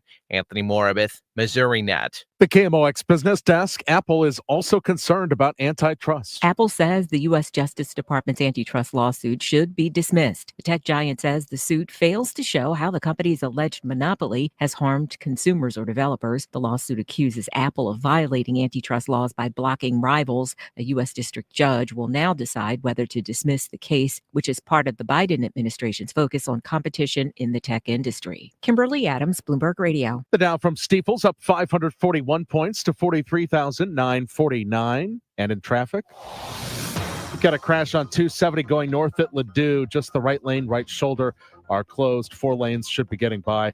Road work on 55 south at Arsenal. That's in the right lane. This afternoon will be blustery and quite chilly with clouds breaking for some sunshine. Some of those wind gusts can reach 40 miles per hour, the high 46. Remaining windy this evening with partly cloudy skies, mostly cloudy and breezy late tonight, though 38. I'm AccuWeather meteorologist Joe Lundberg on the Voice of St. Louis, KMOX.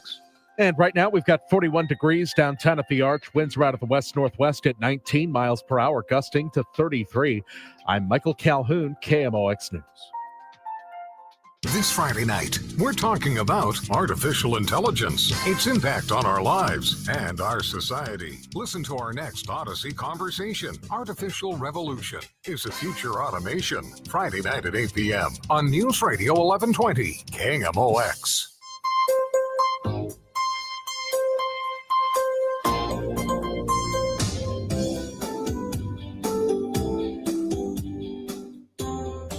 Amy, I know that you, as we talked about earlier in the week, love to go to WebMD.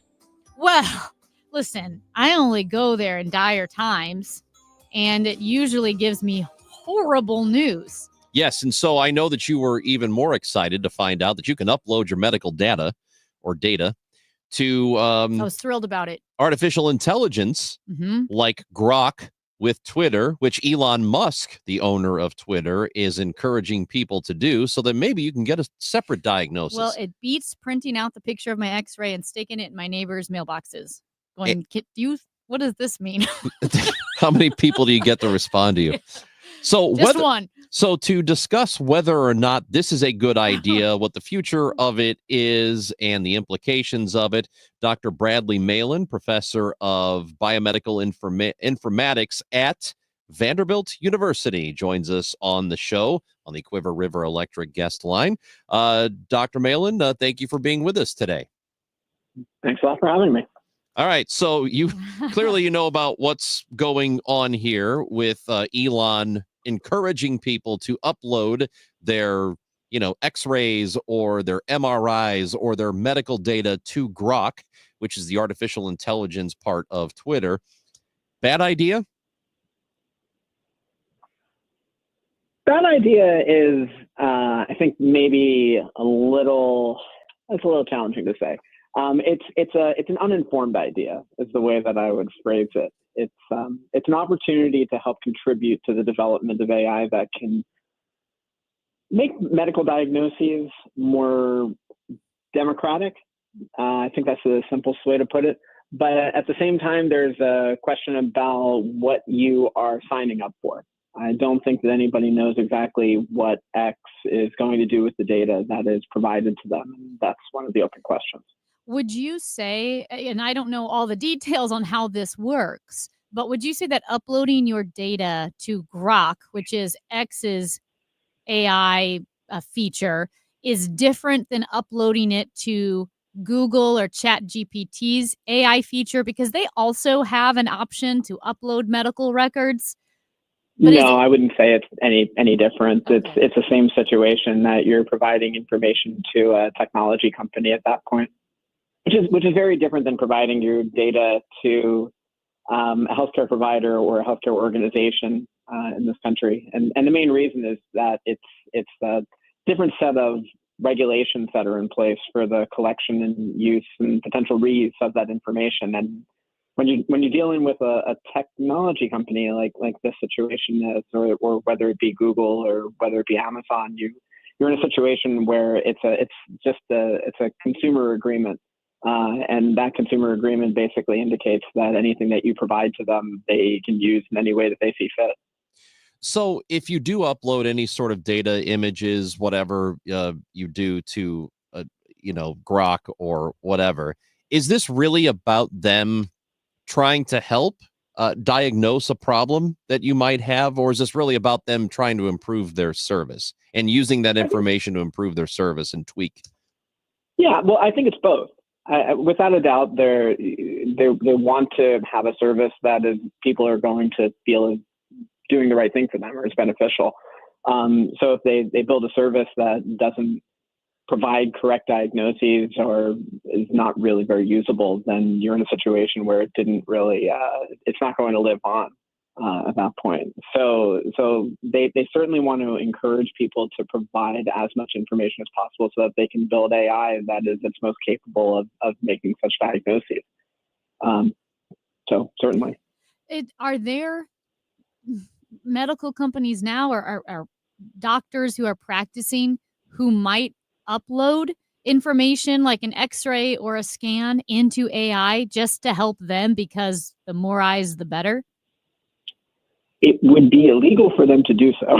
Okay. Now, whether or not they are doing it, I really wouldn't be able to say so. But taking personal or patient information, uploading it, that would be problematic. Yeah, and I guess there's no medical company that owns its own AI technology, I guess is my point, right? That where they would have AI help? There actually are. There are a lot of life sciences companies that have developed AI based technologies. There's actually, I believe, over 500 various AI technologies that are approved by the Food and Drug Administration that assist in doing everything from medical imaging analysis to the management of automated equipment such as insulin pumps. So it's not as though these types of technologies are not being developed by medical-driven companies. Dr. Bradley Malin from Vanderbilt University is with us here on KMOX. As we move into the future here, we know artificial intelligence is going to be a big part of our lives, and there is a lot of promise when it comes to how it can help in a medical diagnosis and how it can help doctors and medical professionals reach a diagnosis. What exactly does that look like when a medical professional is the one who is using artificial intelligence to help diagnose a problem for a patient? Yeah, it's more like an artificial intelligence agent. It's like a co-pilot that's sitting next to you. So it's a matter of having patient information that you can provide into some type of an intelligence service. It's not necessarily going to tell you this is exactly what's wrong with this patient. It may say, I believe that this is the most likely thing that could be wrong with them, but it could be a couple of other things, and here are things that you should be aware of. And then it will make recommendations, and then it will still be up to the human to make a decision of where to go next or what information to return. So it's really about some type of a service that's capable of taking complex information and trying to digest it, make it reasonable. Yeah, and when the story first came out, I think my first reaction is, oh no, that sounds horrible. But then at the same time, I totally get it when there are people who are dealing with issues, they can't find a diagnosis, and the medical community ultimately is people, right? And people aren't omniscient, people make mistakes, so maybe they have not been able to get help, and they feel like, well, it doesn't matter, what's Twitter going to do with my x-ray? I need help. So I definitely empathize with that inclination. Yeah, I think there's two different parts to the situation, though. There's the situation where AI is going to be assisting physicians to make their diagnoses and to make treatment recommendations. And these are things that are really just going to speed up the activities of the clinicians at that point, versus the second situation that you were just alluding to, which is that it's a very strange circumstance. It's a bit of a medical anomaly. You have a patient that is bouncing around to lots of different clinicians trying to figure out what's wrong. And at that point, maybe you might need some type of an external review to try to bring some of the pieces together that people were missing. So it could go in both directions. I don't see them necessarily in contradiction at this point. So how advanced is that technology now? I mean, of course, it's going to continue to improve over time, But as far as a medical professional using AI to, assist a patient, is it pretty good right now? Depends. For certain things, it's pretty good. Medical imaging actually is one of the places where there's been some of the greatest amount of advancement. Particularly for the interpretation of really obvious problems. So like if there's like a skin lesion or if there's a particular type of cancer that needs to be diagnosed. The AI is pretty good for that. And it's actually been that way for several years now. Where things get to be a little bit more tricky is when you're starting to move away from things that are visually inspectable by a human. So if you're trying to make inferences about a diagnosis based on incomplete information about a patient, that's a much more tricky prospect. So if they tell you a couple of pieces of their medical history or a couple of symptoms that they have, it's more challenging for them to make those types of diagnoses at the present moment in time. Will it get better over time? Certainly. I think that the AI technologies are advancing at an extremely fast pace, way faster than we would have said they would have been to maybe even a year ago. So it's getting better. When exactly does it transition to the point where we think it's going to be useful for everything? I don't think anybody could say that. Yeah, and like you said, it's going to get better. Do you see a point where it's almost always somehow integrated with clinicians? And if you go to a doctor's, you go to your office visit, somehow AI will be integrated? Yeah, I really do see that. Now, how soon that's going to be, I'm not exactly sure, but I do really imagine that you're going to have a situation where you're in a Star Trek situation where somebody takes out this little device and runs it over you and is able to see things that they just never would have been able to recognize by themselves. Wow. Is it possible that there's I don't know, maybe I'm looking at it the wrong way, but you've got a doctor who's using AI, knows what they think a problem is, a medical issue, but AI is saying something different, and they say, well, no, I don't agree with it. This is what I think it is. Turns out to be wrong, and the artificial intelligence was correct, or vice versa. Is there? I mean, maybe we don't know this yet, but it seems like that would make it open to malpractice or lawsuits. Correct. or whatever. We're already there. Okay. I think and the law is still playing out in terms of what does liability look like. I think, though, that the most important thing is how these technologies are developed. If they're developed in a vacuum without any type of human interaction, any type of an ergonomic situation, then it's going to be extremely problematic because you're going to have a lack of trust. The humans that are using the technology are going to be less likely or less inclined to accept the diagnosis and acknowledge that they as a human may have a limitation. And then on the flip side, you're going to have both scenarios crop up. But I believe that this is something that is true, and it's not just an AI issue. It's really just a matter of when do you trust any type of a referral? Or a consult. And so if anybody sends a request out for a consult, they have to make a decision on whether or not they're going to rely upon it. The main difference here is that there's not another human that you're actually asking for a consult, but it's a machine which was developed by humans. And so there weren't necessarily medical professionals. And so this question of who's going to be liable at the end of the day is still very much an open issue. Dr. Bradley Malin, professor of biomedical informatics at Vanderbilt University. We really do appreciate your time and for giving us your expertise on this. I'm glad to be here. I'm glad to see that you're looking into it. Yeah, it's we appreciate it. It's exciting. It's frightening. It is confusing. It's all of those things at once. I feel like if it could be used in conjunction and you were talking to your doctor and also he was referring to AI, in some ways, it's like, well, maybe the AI will catch something he missed or she missed, but ultimately your doctor's making that decision. Right. But the more eyes, the merrier. I totally agree with that. When it comes to like, I just need help. But what you don't want, right, either, is you don't want your medical professional to, I guess, always defer to the machine because you want to be able to talk to your doctor like a human.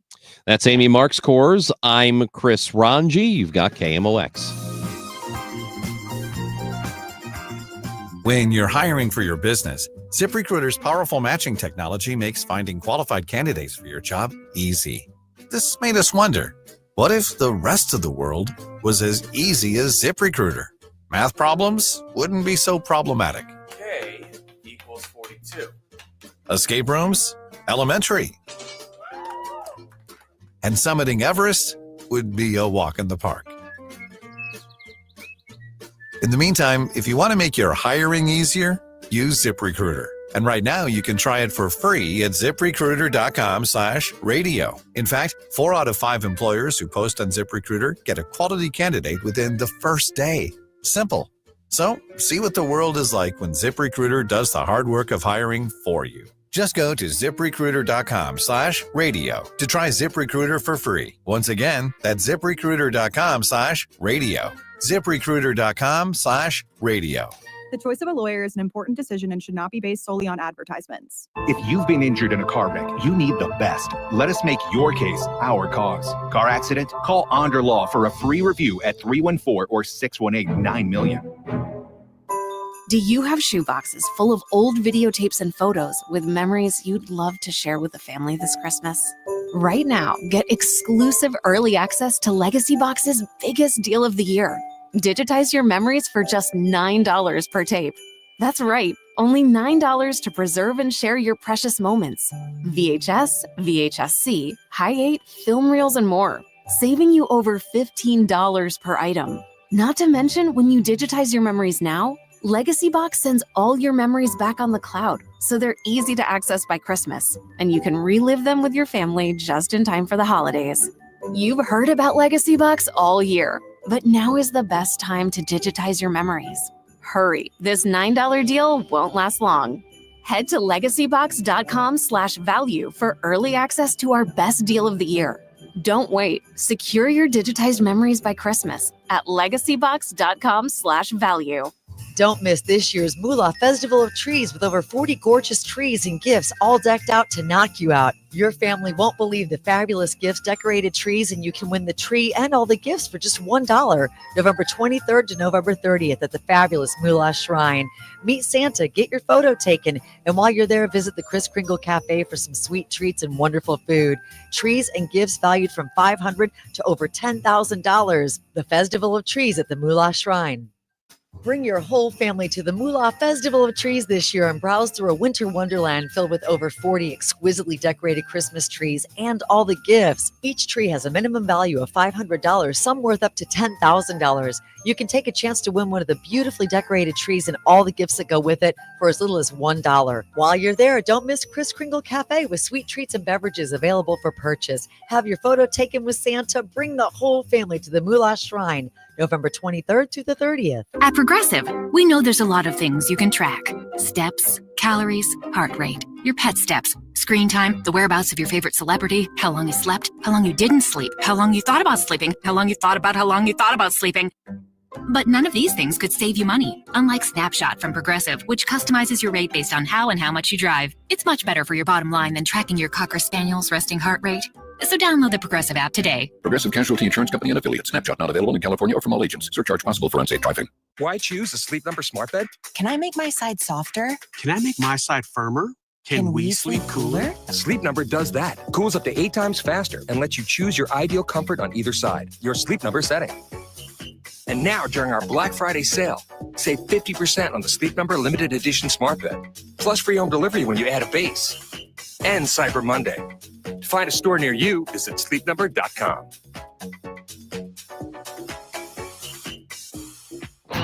No fights, just insights. Talking politics with respect for all.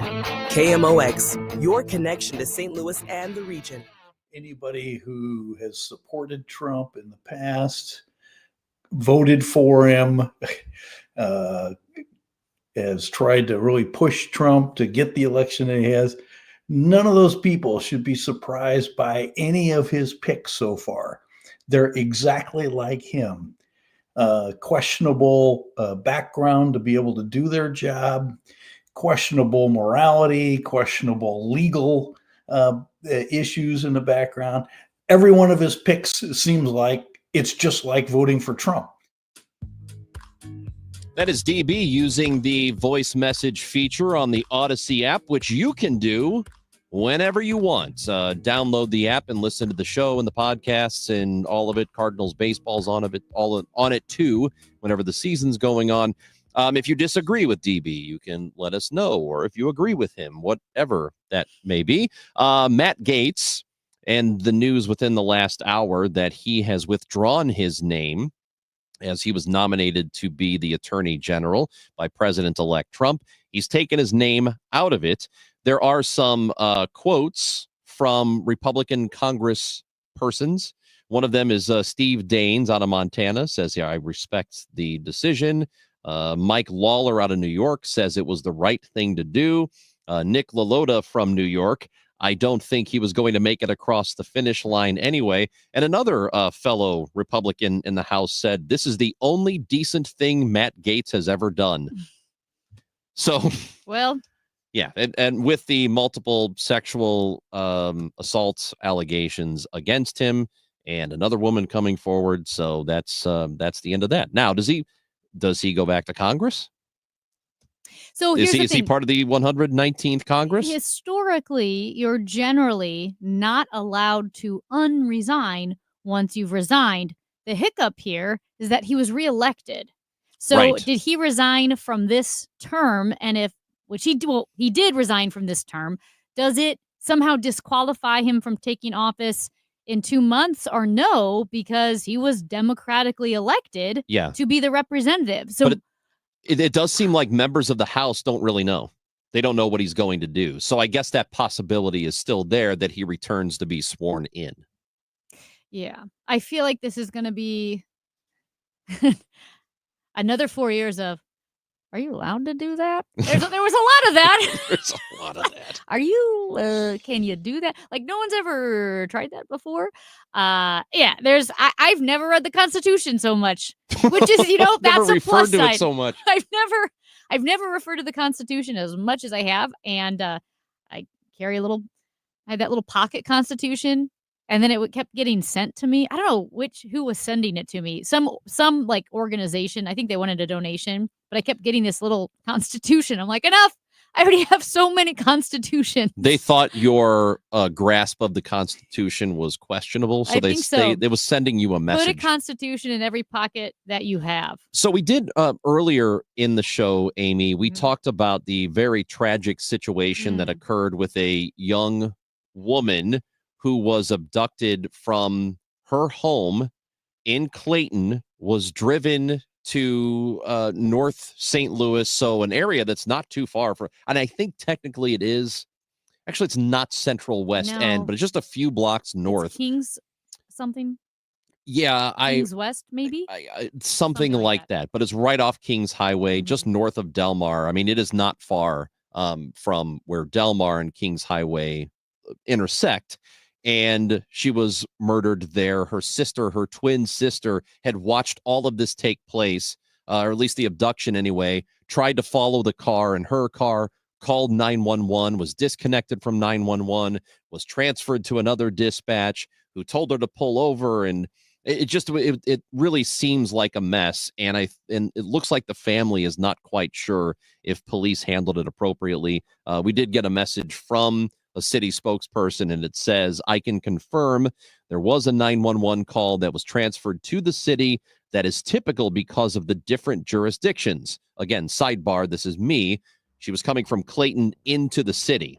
And so that's why she was transferred. Back to the message. After we received information on what happened, we sent officers to the area of Euclid and Enright where the family member was shot. So it still feels like there's going to be a lot.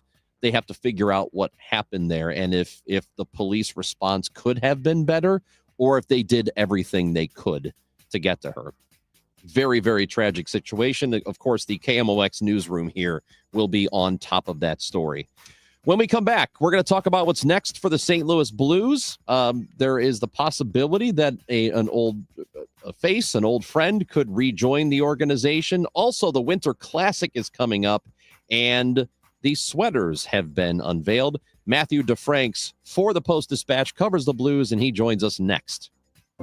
Jewels on Hampton and St. Louis Hills is paying some of the highest prices on gold, silver, diamonds, semi-precious colored stones, coins, flatware, and fine watches on site. Jewels on Hampton is a premier jeweler featuring Alvanza's jewel art designs with an exquisite selection of diamonds, semi-precious stone jewelry, and vintage watches. Their expert design team can restyle your jewelry to today's contemporary style. They also do jewelry and watch repair. Need extra cash? Jewels on Hampton is paying some of the highest prices on gold, silver, diamonds, semi-precious colored stones, coins, flatware, and fine watches. Bring in your collectibles and clocks and sports memorabilia and figurines too. Jewels on Hampton, 4506 Hampton, just 3 blocks south of Chippewa, and jewelsonhampton.com. Call them at 314-752-5000, 314-752-5000, and jewelsonhampton.com. Jewels on Hampton. In Missouri,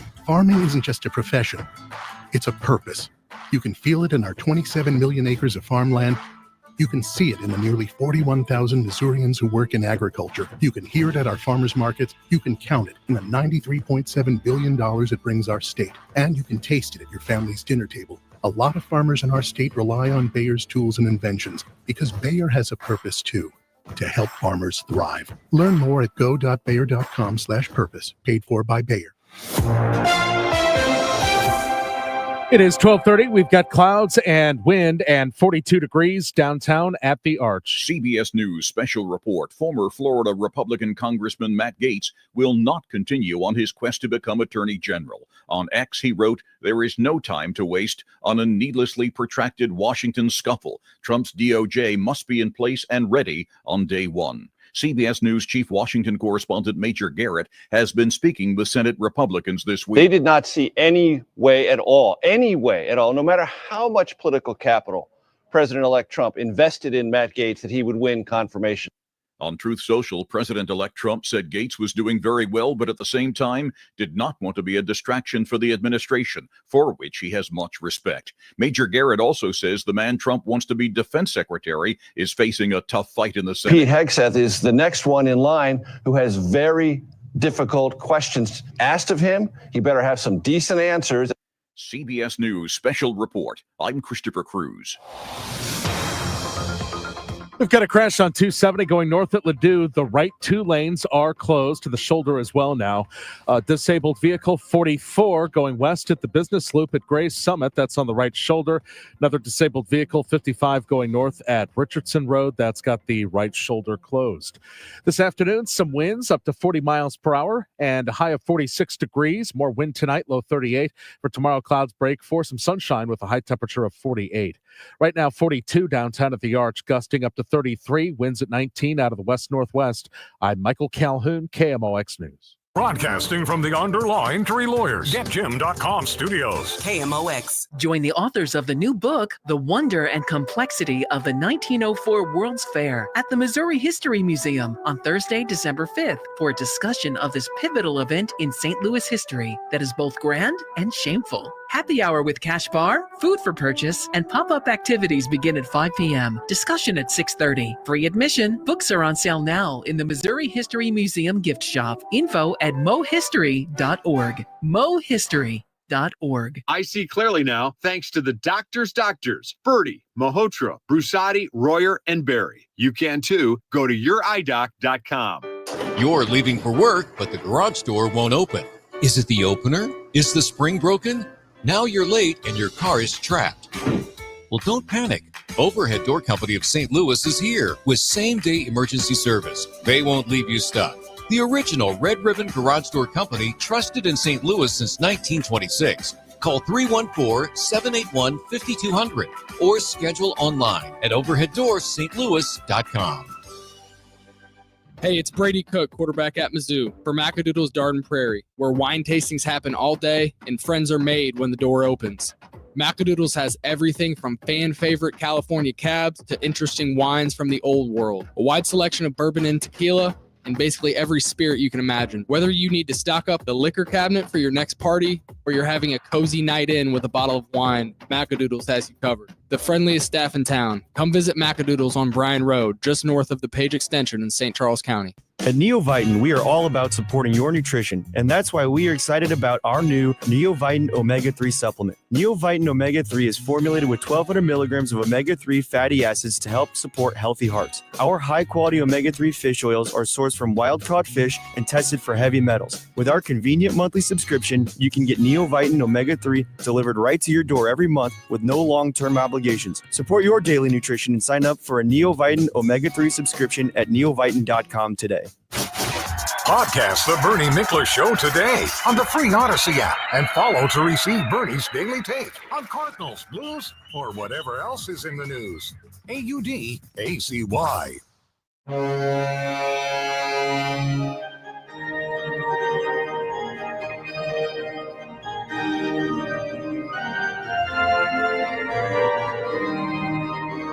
Well, head coach in Boston, Jim Montgomery, was fired this week, so he is without a job. Is it possible he ends up back with the Blues in some capacity?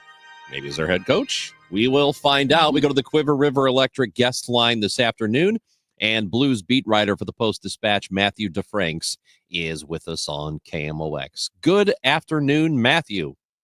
What's going on? We're all about rumors and speculation over here. And innuendo. And I innuendo. don't know if I'm going to be able to give you the answer. and an entendre. We like Entendre, innuendo, Yes. speculation, and rumors. All of that is open. So what do you know? Well, I don't know how the Blues feel about it. You can look at all the connections that there are. Obviously, Jim Montgomery coached with the Blues previously as an assistant under Craig Berube. His wife is from St. Louis. He has a bunch of family and friends still in the area that he saw when the Bruins were in the city not too long ago. So there are connections from a personal and professional standpoint between Jim Montgomery and the Blues. But the bigger thing is, where in this cycle do the Blues think they are, right? Obviously, they have Drew Bannister as their coach right now. He signed a 2-year contract in the summer, and that kind of lines up with the transition of power from Doug Armstrong to Alexander Steen in the summer of 2026. And that's the same with the rest of the coaching staff too. Like, all of the assistants and Drew Bannister have the same contract length. So clearly they have it lined up for a reason. Ideally you'd probably want Alexander Steen to be able to pitch his coach when he takes over and see where the team is at in their process to contend again, and what coach makes sense at that time. So, I don't know, what the Blues feel about all this. I mean, last year I did not think that Craig Berube would be fired. I thought the Blues knew what they were as a team and knew where they were in their cycle, and didn't really feel that they would be firing a coach at that point. And I feel similarly right now. I mean, Drew Bannister has only coached 74 games in the NHL, so not even an entire season. And it would be a pretty tough deal if they decided to do that. But I have no idea what the Blues nor Jim Montgomery what they think about all this. In terms of hiring a head coach, when it is Alexander Steen's decision, is it how do the Blues operate? Is it solely his decision? Is it with input from ownership, or how do they do it? Well, I think that'll be a question in a couple of years, because we still don't know what it's going to look like when it does happen, when Steen becomes GM and Doug Armstrong becomes just president of hockey operations. I think it'll be a sliding scale as Steen gets more experience and more under his belt in those few years. Like, maybe he goes to Doug in that first year and he has a lot of ideas that he runs by him first, and then maybe in the few years after that it's less and less of that, and he doesn't feel like he needs to lean on Doug Armstrong that much. And with bigger decisions like this, ownership is going to be consulted, whether that's their final decision or not. I don't know the inner workings of how they'll deal with everything, but when you're talking about organizational decisions that last a few years, the owner is brought in on what that means. I mean, we saw that this summer when ownership is brought in on the offer sheets. You know, those are above market value deals. That means spending money that is above where they should be paid, and that's why ownership is being brought into that. And ownership is consulted on things, but ultimately, I feel like it'll come down to hockey operations and how they feel about things. Excuse me. The NHL is so weird when it comes to coaches. They reduce, reuse, recycle. I think more than any other league. I mean, maybe football. I don't know. I get what you're saying though. Because like take a guy, even if you're relatively successful, Craig Berube, first coach to bring a Stanley Cup to the St. Louis Blues. This roster, this crew, and got him fired. It happens. Boston Bruins, their crew got Jim Montgomery fired. You look at the current head coach of the New York Rangers, Peter Laviolette. He's coached for 6 teams. Mm-hmm. Like these guys just move around. Yeah, and Laviolette is going around that Metropolitan division. I think he's coached for about half of them. Even just off the top of my head, I think about the Flyers and the Capitals, and now with the Rangers. And I did this yesterday. When I was looking at the NHL coaches around the league, and there are only 6 of them that have been with their team for more than 3 years. So turnover is very, very high. And even those 6, half of them have cups. That's Sullivan in Pittsburgh, Cooper in Tampa, and Bednar in Colorado. Rod Brindamore in Carolina has won a playoff series 5 out of his 7 years. And then the other 2 have been kind of granted longer leashes in terms of a rebuild, and that's Andre Tourigny in Arizona/Utah and Martin St. Louis in Montreal. So there's been a lot of turnover throughout the entire league. And Montgomery himself, like, he had the best record in the league during his time as the Bruins head coach. They were the only team with a points percentage above 700. So it's not like what you did last year, what you did the year before is factored into these decisions a lot of times. And that's the other part where, okay, let's say in this world where the Blues want Jim Montgomery, what does it even matter right now? I mean, who's to say he's going to be even in charge when they do turn the corner and become competitive on a larger scale? And we're talking wanting to get back to being a cup contender and not wanting to get back to being a bubble fringe playoff contender, right? So it's kind of a topsy-turvy world in the circle of NHL coaching. And it's kind of anyone's guess as to what happens. Yeah. Blues, go ahead, Amy. No, it's not totally relevant other than I think it's got me thinking about these coaches. I think Mike Keenan coached 8 teams. I want to say he moved around to 8 teams. That sounds high, but I think it was 7 or 8. That's insane. Like, I just think the NHL is bizarre that way. I do know the Blues and fan base liked him the most of all of them. We loved him. There's that guy. Mike Keenan memorial over there at the landfill. Yeah, statue up next, right? Landfill. Matthew DeFranks covers the Blues. He is with us on KMOX. All right, so the Winter Classic is coming up against the Blackhawks at Wrigley Field on New Year's Eve. It's an afternoon game, so that will be a lot of fun up in Chicago. We finally have seen the Winter Classic uniforms. The Blues do not have the blue note prominently displayed on the front. It's on the shoulder. First time that's ever happened. What are your thoughts on the uniform, and what's the reaction been?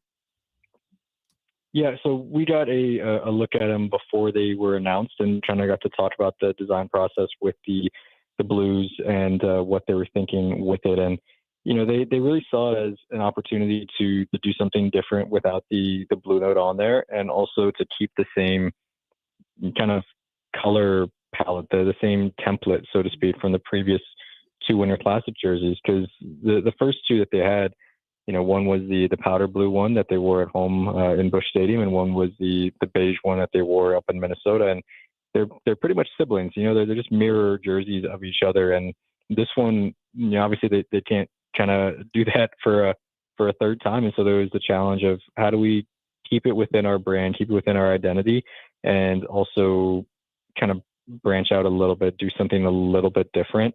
So that's what they ended up with. And I think they were happy to have St. Louis as the word mark going across the chest there, and they wanted to keep the blue note, and so they kept that on the shoulder. And St. Louis is proudly represented there on the chest. And I think the feedback from fans has kind of been hit and miss. I think some people like how clean and simple it looks, and some people think it looks pretty empty because it can look a little bit barren when you get to the upper part of the chest, and there's just a beige there. You don't have a bigger logo that takes up more space. So, I think fans will buy it because fans will buy Winter Classic jerseys every year, and so I think it'll be okay. I think on the ice it'll probably look better than it does when it's in this team store, but we'll see. Matthew, please don't disabuse me of this idea that this design came about with like Chappie and Army sitting at a table with pens and paper, and they were drawing it themselves. Well, not how it happened. Not to my knowledge, no. I believe the NHL came to them with a few different designs, and they went from there. Okay, Oh. well, that's disappointing. And I kind of like it. I think it's decent. I'm not one of these people who is a like a jersey purist. He's where subversive. my jersey has to I have to have the birds on the bat all the time. For example, like the alternates, the City Connect jerseys that the Cardinals had this year. I would have been perfectly fine if there were no birds on the bat. You don't wear them all year. You wear them a handful of times. I kind of like when teams do something that's different if they're only going to wear them once or twice or 5 times. Yeah, I get you. And like the way that Steve Chapman, Chappie, as Amy mentioned before, he talked about it as the Blues brand is kind of a little bit more Alabama, Penn State football than it is Oregon football, right? You have the traditional looks, you have your own identity, and that's kind of where they landed with this one. The colors are similar, right? So yeah, to the previous Winter Classic jerseys, so you have some continuity there, and as with everything, some people like it, some people won't. It's just a matter of taste, I'm sure. I think like the Blues, and this is not breaking news. It's not a slight.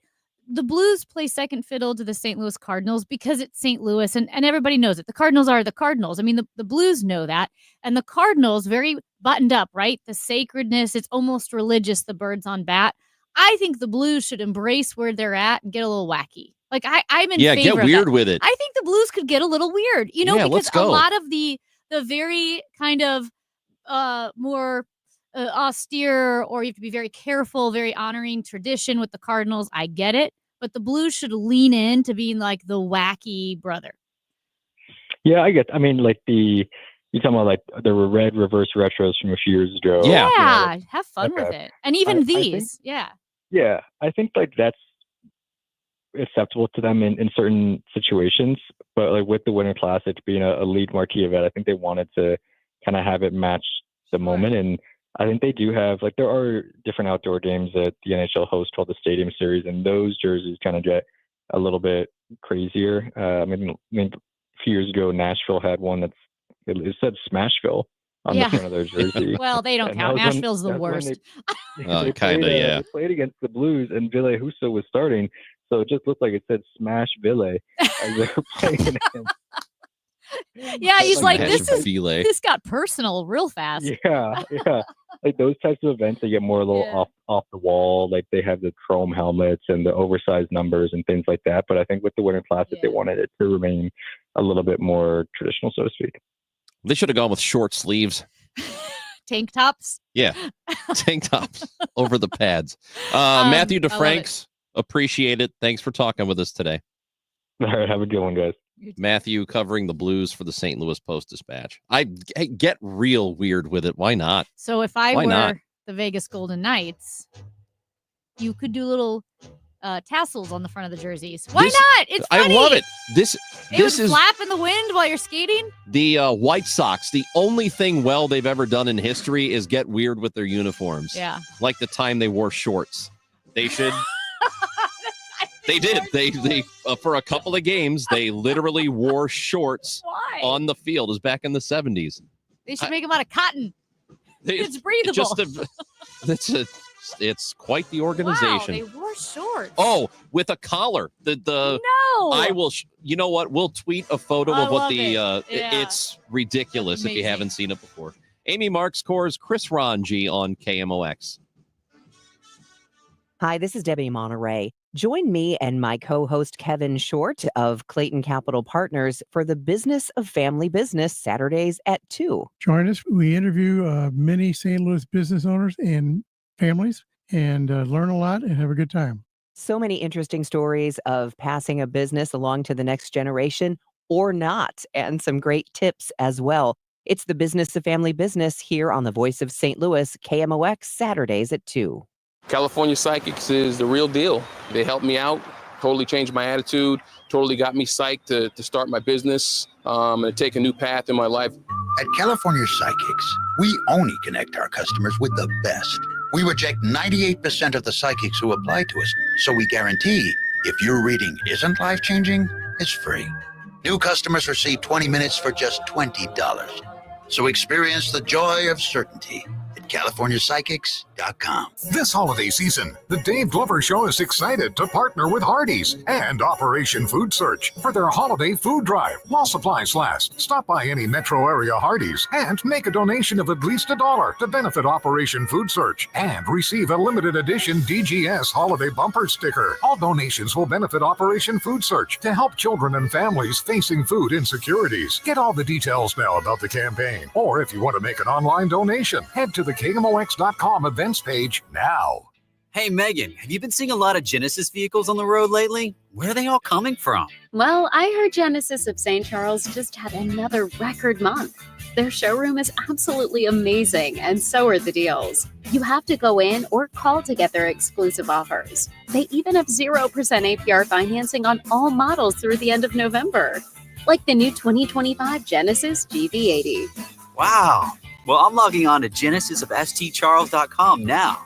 Paid for by government. Now is the time to fill your vault with Morgan Silver Bars. Grab your piece of America's silver legacy with this special offer. These spectacular shining silver bars featuring a crisp image of the iconic Morgan Silver Dollar, a legendary coin that has captivated collectors for generations. Americans treasure owning silver bars and coins, putting them away for themselves and their loved ones. Call now to secure 1-ounce silver bars minted in 99.9% pure silver and made in the USA. You'll be glad you did. Hurry, don't miss out on this special deal. Save $10 per silver bar. The more you buy, the more you save. Limit of 25 bars per customer. Call to learn more. Plus, with qualifying orders, you'll receive a free Morgan Silver Dollar. That's a $59.95 value and free shipping. Call 1-800-222-3871 now to secure your 1-ounce Morgan Silver Dollar bars. That's 1-800-222-3871. 'Tis the season to indulge in the magic of our new holiday flavors at Pop Pop Parade. Savor the festive delights of Almond Crunch, Toffee Cashew, Merry Grinchmas, and Jingle Bell Pop. Christmas never tastes so good. Also, pop in and try our new holiday ice cream and milkshakes featuring our eggnog, peppermint M&M, and our mint Oreo shakes. Visit us today at our Ferguson or St. Charles locations. And remember, when you shop small for the holidays, you're making a big difference. Pop Pop Parade. More flavor, more fun, endless possibilities. Have no fear, the perfect gift is at Pop Pop Parade. We can get more sleep, we can get more sun, and we can get more exercise. But the one thing that we can't get more of is time. It's time to eliminate the one phrase that could be holding you back from reaching your retirement goals. I'll take care of it tomorrow. It's time to pick up the phone and make the call to Gary Goldberg and the team at Financial and Tax Strategies.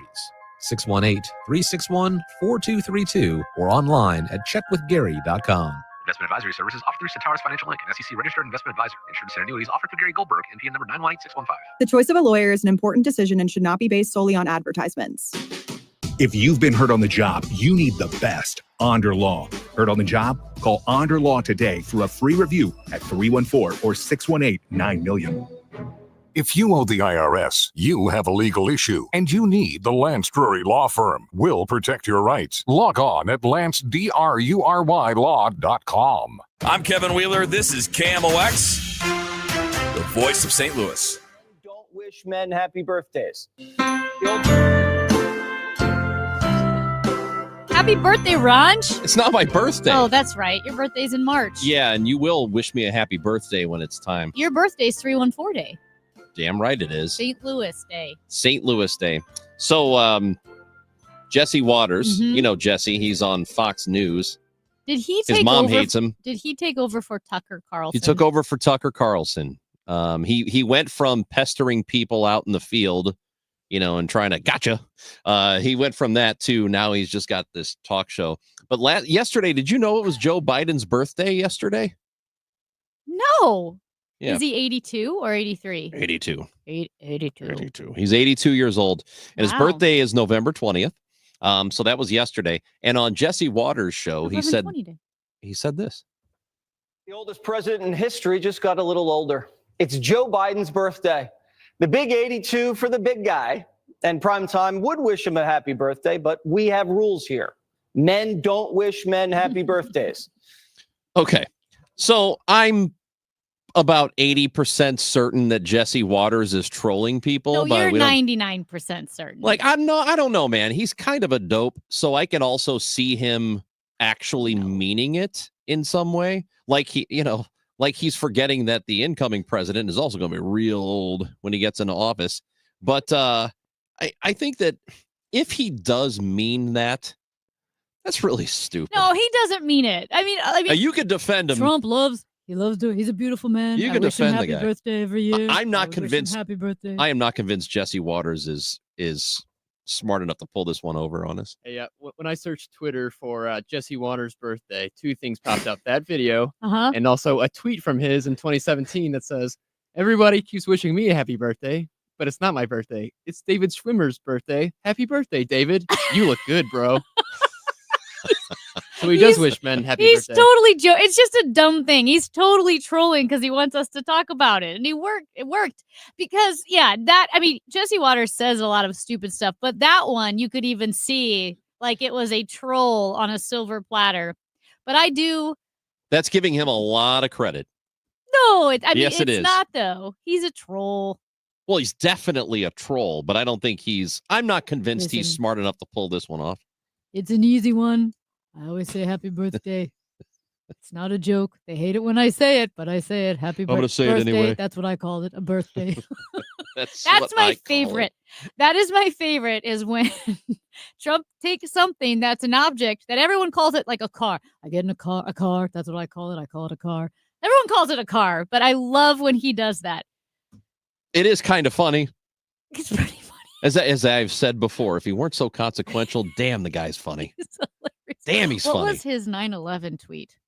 To all the haters and was it something about 9/11 even to the haters and Yeah. losers or something? Something about it wasn't happy 9/11, but it was something like commemorating 9/11 to all of you, even the haters and losers. Ouch. Good Lord. Wow. Oh my gosh. That's this guy. President-elect Donald Trump. All right, we're going to come back tomorrow. We'll do it at 10 o'clock. Okay? Does that sound good with That you? sounds great. We'll have the no prize pick